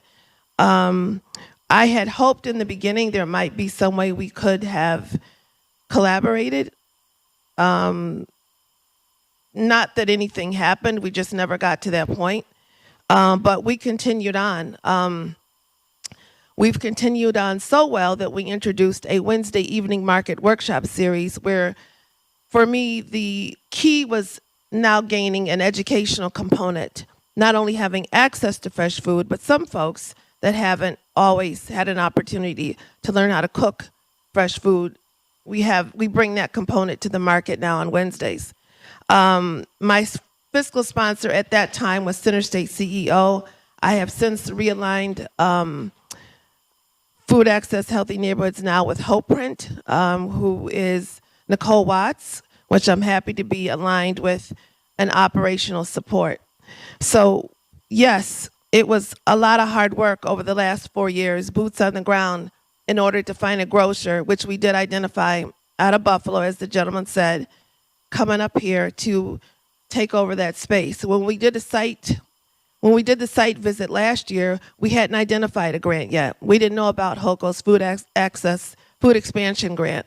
But Kevin, Race, and myself, and Jesse from the Brady Farm, which is one of our main vendors, along with Plum and Mule, one of our main vendors, identified the grant, and it was a long, tedious process, but we got it done. Fawn, Food Access Healthy Neighborhoods Now, is a partner on the grant. And when they announced that 3 top organizations that were part of that monies, we were so happy. $1.7 million for infrastructure is not a little bit of money. Not when you talk about the size and the low income that the community has. It's a big deal. It's a big deal to this whole city, and it needs to be. When we talk about the Valley Plaza, how it does need to be in repair, there's lots of issues. I didn't hear everything, but we've done our part to maintain as best we can and work with the folks who are there giving us the opportunity. What happened at the bar, as Sean said himself, it was unfortunate. It was so unfortunate that people lost their lives. That's bad. There's no way to place blame when things like that happen. That was bad. Unfortunately, it led to the demise of the business. How does that make a business owner feel? Not good. But as the other neighbor said, who lives in the community, the unrestfulness has sort of had a lull. It's been easy. Does that come back? How do we help that? Is there an opportunity to offer professional type business administration? I don't know. But what we do know is that it's a poor community working its way back up with a lot of black and brown folks that need to take a step up in many different ways. And I think the reputation that Fawn and myself have been able to do over the 5 years has made a difference. Made a difference enough to know that I can work almost with anybody. And I'm not sure where this lies right here tonight, but I do know that the points that are being made are probably points for discussion, and then coming up with an opportunity in order to make things right. Do we need a restaurant? We don't hardly have anything. We need a restaurant. We need a coffee shop. We needed the grocery store. We need the corner stores to be cleaned up. We need a lot. I don't know if help is coming right away. Syracuse is in a bad state. So it's going to take people working together to help get things done. And that's what I wanted to be able to do, to introduce myself to you all. If this goes back to the council and back to you all, I want you to remember who I am and remember my name, because we need to make a difference in Syracuse. Whether we, yes. No, can I just ask a quick question? Sure. Can you confirm that a grocery store is coming to? I can confirm that a grocery store is coming. Okay, and you happen to know offhand roughly the timeline? They're looking to do the soft ribbon cutting midway September. Okay. We hope to be partnering or meeting up with the gentleman who is the grocer, the owner. Governor Hochul is expected to come so that we can do a soft ribbon cutting sometime in September. And hopefully that will align also with Community Bank, which is coming. So hopefully there'll be a three-way time for a community engagement. That's what's next. The community has to be behind, definitely, what's about to happen in the community. Thank you. You're welcome. Next, please. I'm Lisa Lambert. I'm at 194 Maplewood Ave. I help with Fawn. I also am the TNT for the Valley representative, and I'm on the Valley board for citywide. It's not the restaurant. The restaurant isn't the issue. The issue is really the placement of that restaurant. And I really blame Palladino. That was not, when that building and that plaza were constructed, that was an opening. He put that little space in there. They want to expand. That's not a place to expand. There's other places in that plaza that could be a restaurant that's not hidden in that corner, that allows that to be hidden. That's a terrible place. We all agree. And we want the restaurant. I live in the Valley. I work in the Valley. I'm a teacher in the school district. My students walk by there every day or all the time. I want the Valley to be safe. I miss not having the ice cream parlor. We need restaurants. We only have fast food restaurants in the Valley, for the most part. Nothing to sit in. So that isn't the issue. It's the location and what it brings. If they had a different part of the plaza, that they offered you a different space, I bet you it would be wonderful in that sense. The hours, I do have an issue with, because that area needs to quiet down at night. As much as we'd love to say that it doesn't, it does. For the safety of everybody, we have to quiet it down, because we do have a lot of people setting up things and stuff. That location is just so bad in the corner. It doesn't have the protection that they deserve and the right to open a nice business. It doesn't have the ability to expand like you want. I've worked in restaurants. You want as much space for tables. You want to be able to get a crowd. You want to have a kitchen space. There is open spots in that plaza. Just, that is a terrible one. Truly. I mean, the neighborhood deserves it. We're not just getting the market or the new grocery store. If you look at the TNT meetings, we found out that they're going to actually make a rapid stop for Central in the Valley Plaza. They're going to be constructing something hopefully nice for easier travel. We know we need a grocery store because I don't know what I would do without, I luck out, I have a car. But if you have kids and you're trying to get groceries for your kids and you have to take the bus, try it. It's not fun. It would not be a fun thing for our families in the Valley. My students, I know some of them don't have that stuff. I'm fine with the idea of a restaurant. It's the hours and that location. It's setting them up for failure or something happening. We don't need that in there. We need to build it up and make it a place that we can be proud of. With all these wonderful things, yes, we're doing. Palladino, he's going to make out with this because he's let this go down so bad. If you look at the garbage there and stuff, that shouldn't be there. That it should not be. And it's not your guys' fault. Truly, it's because it's been let to go this bad. But if we're putting this investment, if Central's bringing a bus station, a rapid bus line to just there, they're not going into the Nedro. It's stopping there as a rapid bus line. We need to make that parking lot safe. We need to have that lighting. It's not just one business. It's not their fault. But we do need to make sure that our community is safe enough that we can get these people to come in. And that's part of the problem, is that wasn't making it safe. And most of the businesses don't have cages on. They are putting metal things. Cureleaf, yes. The bank will probably, yes, of course. Some of the other ones here and there. We know that. We're trying to make it better.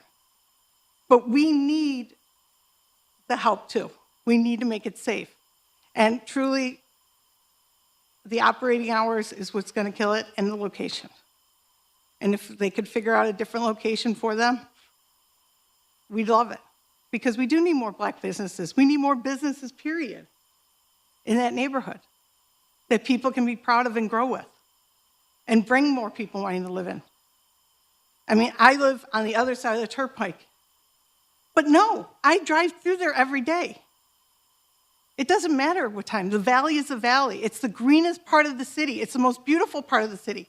You guys are building up huge things up on top of the hill that's going to affect us all below the hill.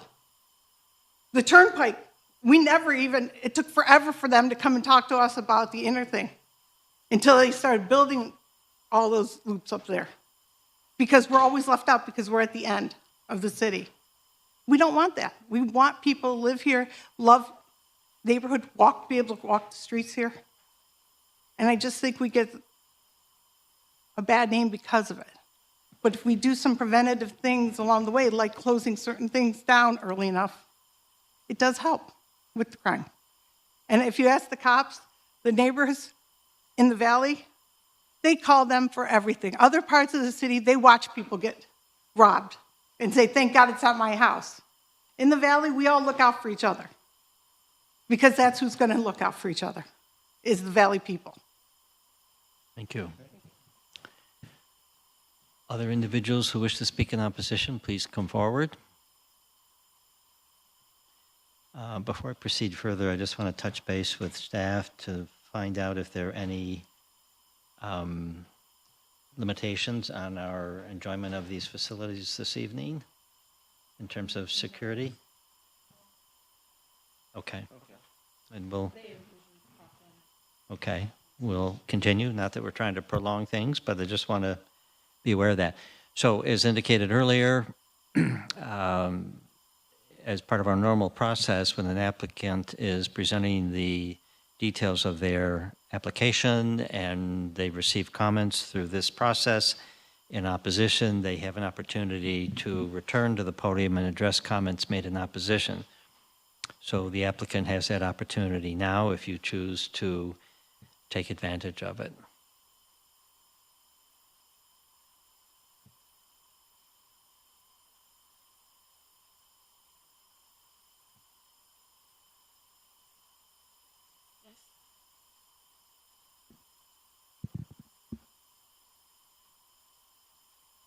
You have anything that you So- want? Oh, I thought I you don't know guys asked me to come up. Yeah, what I'm getting at is you made your presentation. Yes. And then a number of people spoke in favor of it, and some people spoke in opposition to it. Our process includes an opportunity for you as the applicant, if you choose, to speak to or address some of the comments that were made in opposition. You don't have to, but the opportunity all is three of yours. all three of these ladies made very valid points. I see them every Saturday in the Valley Plaza in the farmers market. I've never came down to, socialize with you guys, but I see you guys every Saturday, and you all made very valid points. However, to address the things that happened prior, it's an ugly stigma that was never going to go away, and those things happened because we didn't have any assistance, we didn't have any help. Our hands were tied, and the parking lot is, like everybody said, it's a big, huge parking lot. It's a public parking lot. We're doing our job inside.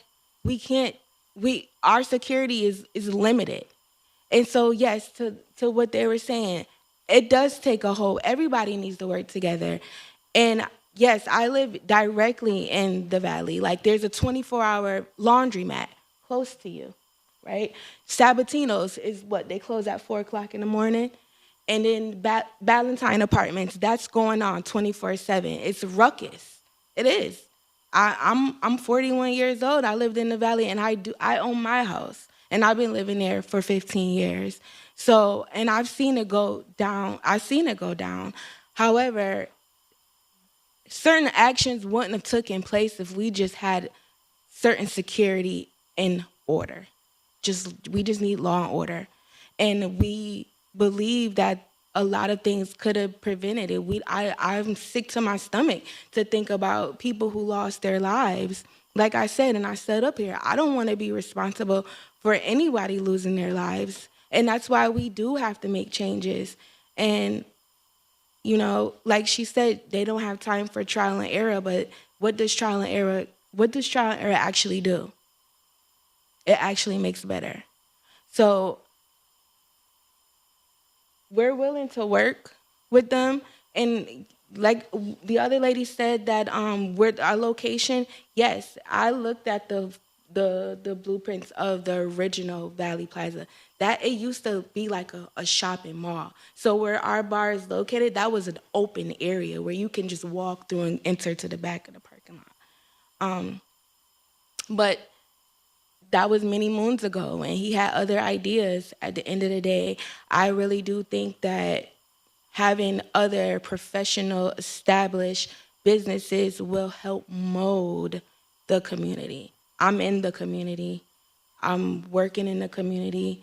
I represent the community. I walk around in the community, and I point out and I see a lot of flaws in the community. There's just not one. You can't just point the finger at one person. It's everybody. I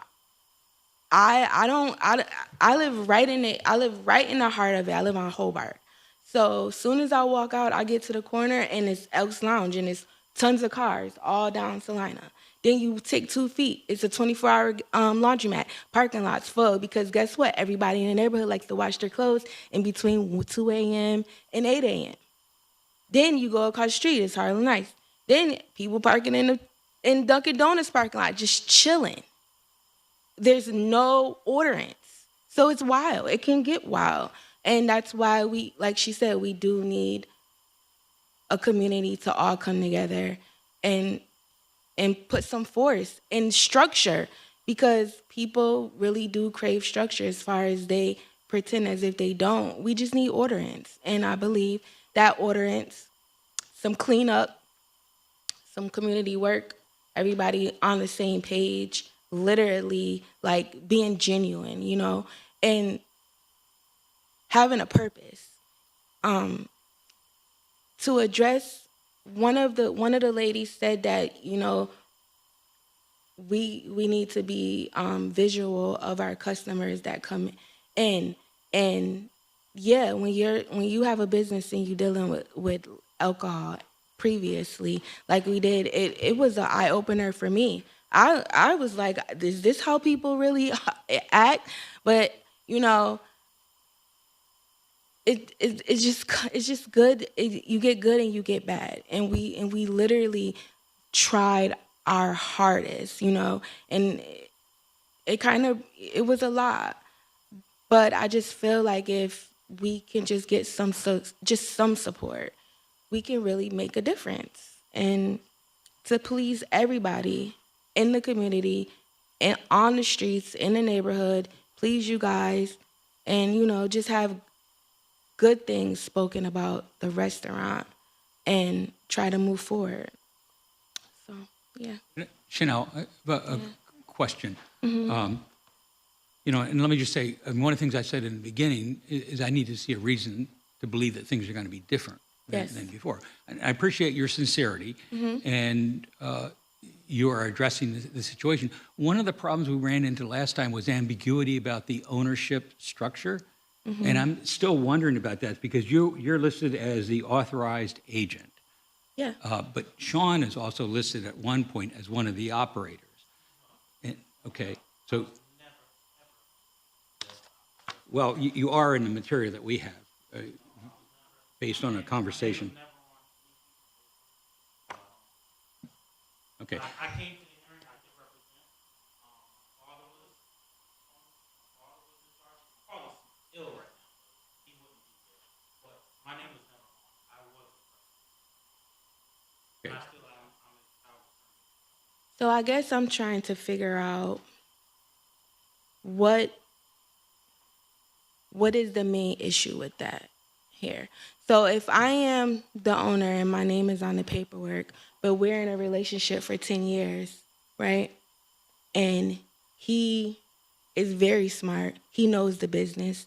I'm learning the business because we've been doing this since 2018. So what I'm trying to understand is, what is he not supposed to have a role? Can I not appoint him a role? Or if, like, how do you guys work? Because, you know, if people have a family-owned business and then they got their uncle and their cousins and, you know, everybody's working together. My question to you is,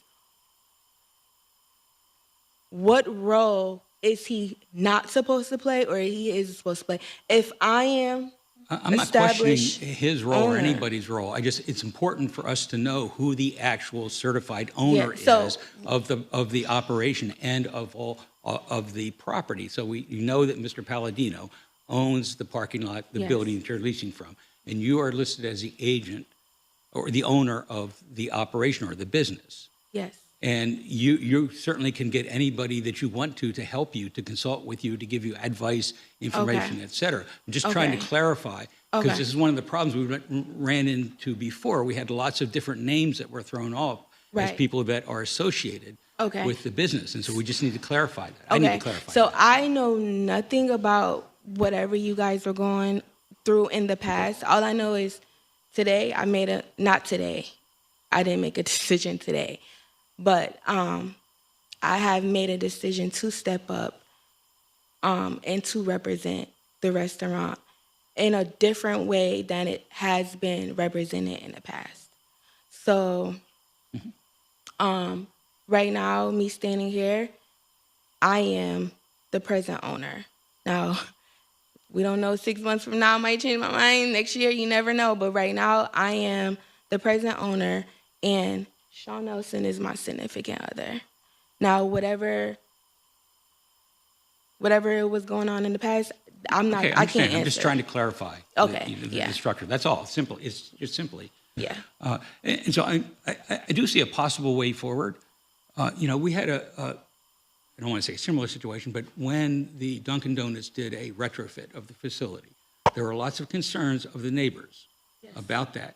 They actually met with neighbors, and adjustments were made to the plan as a result of conversations with the neighbors. I'm hearing that that might be one of the things that would be useful as a path forward in this particular situation, to get together with the neighbors and find out what are the issues and the concerns of neighbors and figure out a way to address that. The other thing that concerns me is the failure to address what I consider to be adequately all of the issues in the SEPTED report.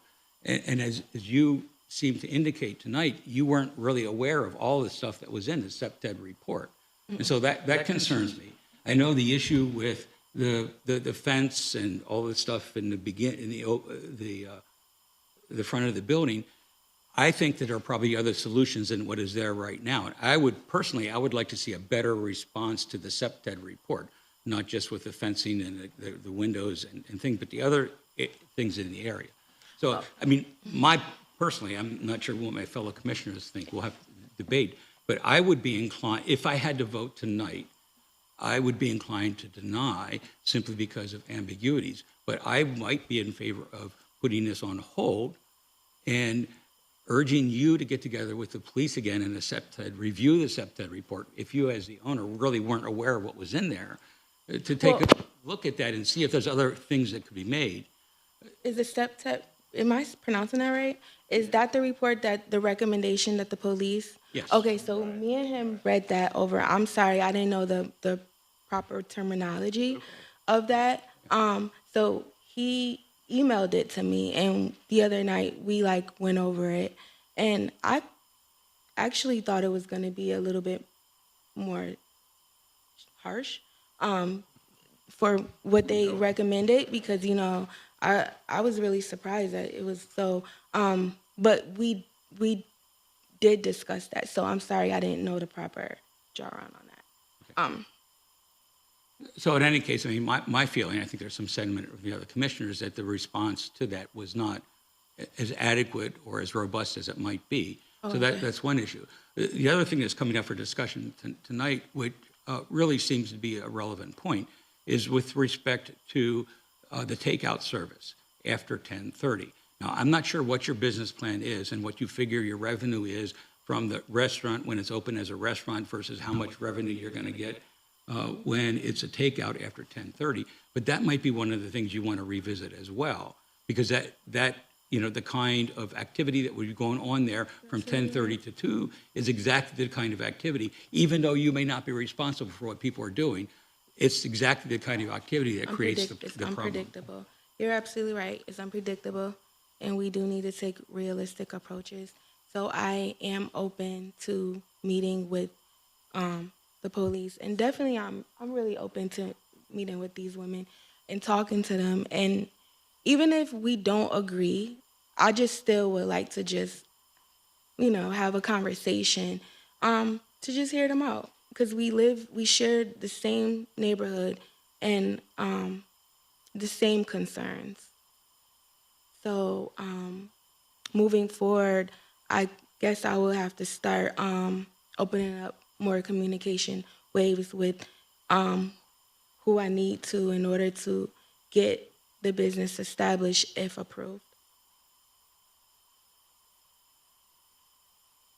I think I would add to that Fawn, which I think that Robin offered in a very kind way to possibly help facilitate your outreach with the neighborhood, as well as Lisa at TNT. I think both of those are opportunities for your business to actually hear and listen. I think it's really,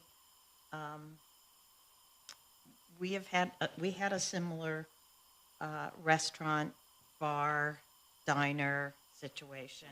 Right. And the recommendation, which the applicant agreed to after much discussion, was a reduction in the hours as a start.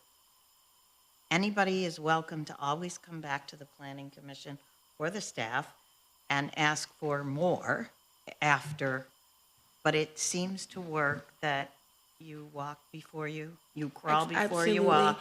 And I'm definitely, You give everybody a chance to Right. see, how is this going to work? And do we have the business capacity to do it all in the first day, which most people, we all struggle with.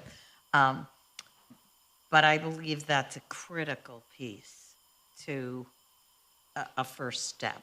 I definitely agree. I think we do need to discuss some changes. And you're absolutely right. We got to crawl before we walk. We do have to prove ourselves again. And we're definitely open and willing to do those things in order to just build that trust back up again. And lastly, I would agree, as I said earlier, we usually have 95% compliance with our applicants in the SEPTED reports. The police, it's what they do all day, every day, as vis-a-vis these applications. Mhm. So I would urge you to take a long, hard look at the SEPTED recommendations. I believe you can also be assisted by the owner of the plaza, because there are things there that should be the owner's responsibility. And, hopefully the neighbors can also agree and assist with that. So I think the compliance factor with the SEPTED report needs to be higher. Okay. I agree. Sure.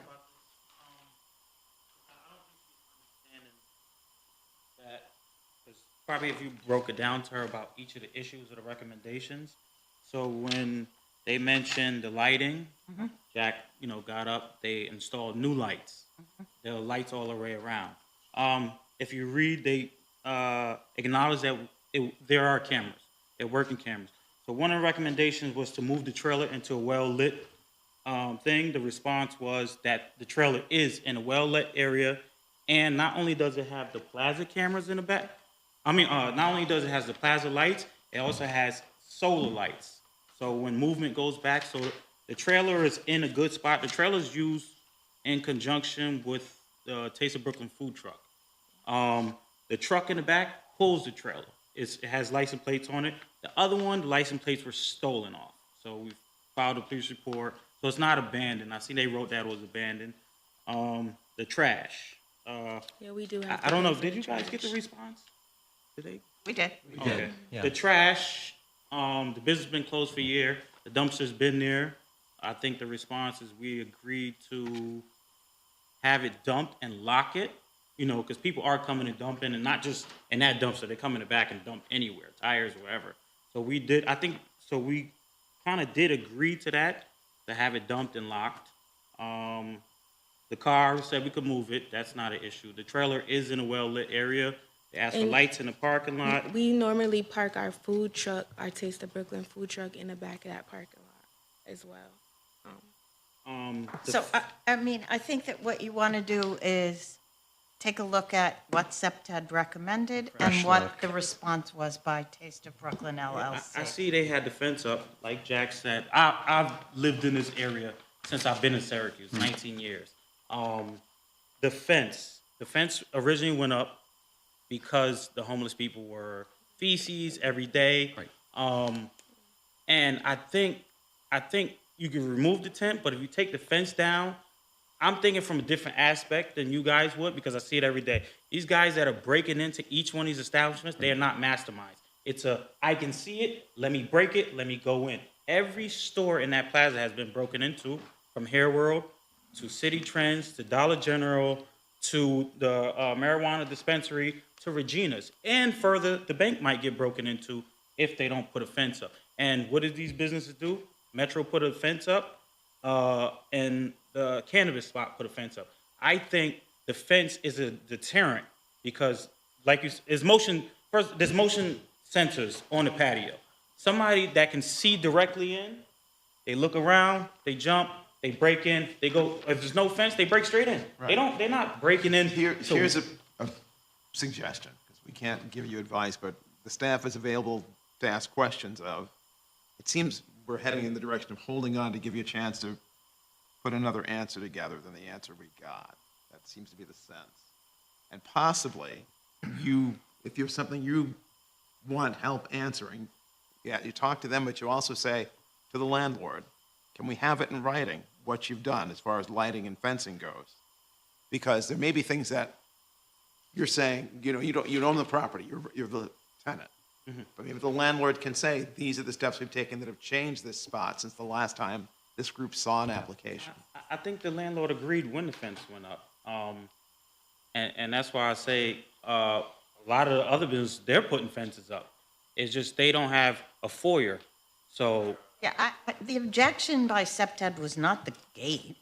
It's the space that you can jump over into during the night. So, But well, it's cameras and motion sensors, so I think if you take the fence down, then it's just the glass, that's it. And they've been breaking glass, and I don't know if you know, glass is very expensive. you can put the higher So gate. part of the problem we're running No, into. I think it's only 6-foot fence by zoning or through you guys. You can't go higher than 6 foot. And currently there's vinyl in the fence. There's vinyl slats in the fence. So I I saw think that. I think maybe if we just get a chain link fence without the vinyl, Oh, you could just pull them out. that might be better for the Maybe you police should to talk to report. them. Yeah, but see, part of the problem we're running into here is we're not experts on Yeah, me neither. crime prevention through environmental design. The Yeah. police are. And, so we can't say that if you do X, Y, and Z, that would satisfy the conditions that the police see as being necessary. Yep. So that's our struggle right now in trying to deal with this. Okay. And just one more thing, I can furnish a letter from the landlords saying that we upgraded the lights this year, all the way in the back and in the front. So. Right. So I think all this is pointing to the suggestion made just moments ago about taking a fresh look at the SEPTED recommendations and perhaps refreshing or reformulating the responses. I think we're hearing information now that didn't appear in the responses. You know better than we do information about what's on the ground and what's in place. And it's better for us to see that in the response to the SEPTED recommendations rather than to try to guess at it. So So I thought the responses actually coincide with the because they're recommendations, they're not requirements. And I thought they all they asked about moving the trailer, the garbage. I think they all coincide. I think the only they're one that- recommendations, but we as a board take them pretty seriously. Oh, no, oh. I was basically saying, I thought we agreed to most everything they asked. A little dry mouth, man, 3-4 hours. Okay, I think we'll close public comment. Is that a reasonable step? At 9:30. And where do we go from here on this application? Do we address seeker this evening, or am I Does hearing? the applicant wish to hold it? Or do you want a motion? I would wait to do seeker. If you're holding it, I'd do seeker when you're ready for approval. So, I mean, part of the issue, we're talking about multiple things here. It's not, the SEPTED report is one of the pieces. The other piece that we're talking about is getting together with the neighbors, having a conversation with the neighbors about ways in which you might accommodate their concerns. Another piece was the operating hours, and to what extent is the 10:30 to 2 p.m. Necessary for your business plan to function successfully? Is that something that could be changed, eliminating the problem that would occur in the later night hours where people are going to be in the parking lot and could cause trouble? So it's not just the SEPTED report. There's several pieces here that our general feeling was that if you do due diligence, that perhaps there is a path forward here. We're not in the business of trying to not open businesses. We want to open business. We want to open businesses to be successful, to operate according to the law and to the neighborhood conditions, et cetera. And we want to do everything we can to help that happen. And so that's why we're suggesting this is the path forward. It's not just the SEPTED report. So I guess I would put this to the applicant. If you wish for this body to hold this application, we can do so. If you do not wish us to hold, we could hold it ourselves, or we could decide not to decide tonight, or we could try to make a decision this evening. I've heard a lot of issues that might be problematic in the minds of the commission members for approving a project of this nature. I'm a little skeptical that we could reach agreement on a path forward this evening. So I just ask you, what's your desire here?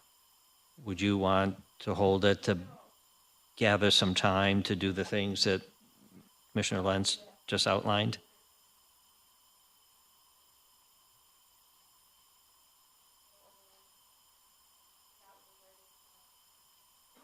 Septet report. Crime prevention You're through going to have environmental it design. That's etched in probably your easier memory than- very soon.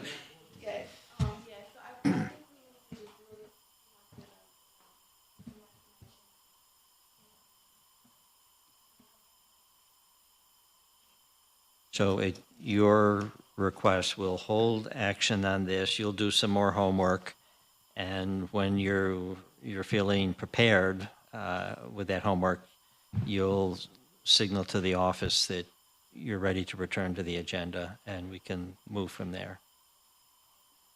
Okay. It sounds like a good next step. Thank you. So we will not act on this tonight. We will hold it, but we still have a couple more items this evening. Thank you, everyone. We'll try to make this quick because I did get a signal from the hallway. That's where So we have two 3-mile limits, so this will be quick. First up is 3-mile limit in the town of Onondaga, 3S-25-08 at 4774 Cleveland Road and 4848 West Seneca Turnpike. Owner applicant is Michael Harper of Dwell Equity Group. We do have city engineer office approval Sign for off. this. Okay, thank you. Is there a motion for action on the 3-mile limit in the town of Onondaga? Move to approve. Second? Thank you. Discussion, all in favor of the motion, please indicate by saying aye. Aye. Opposed, please say nay. Any abstentions? Town of Onondaga 3-mile limit is approved. And last one, 3-mile limit, town of Salina, 3S-25-10 at 500-02 Old Liverpool Road. Gary Angeloro is of GHA Property Management is the owner applicant. We also have city engineer's approval for this. Thank you. Move to approve. Is there a second? Second. Discussion? All in favor of the motion, please indicate by saying aye. Aye. Opposed, please say nay. Any abstentions? The town of Salina 3-mile limit case is approved. Anything else to come before us tonight? No. In that case, motion to adjourn? So moved. Second? Second. Discussion? All in favor, please indicate by saying aye. Aye. Opposed? Nay? Any abstentions? We are adjourned until September 8th, I think. Happy Labor Day.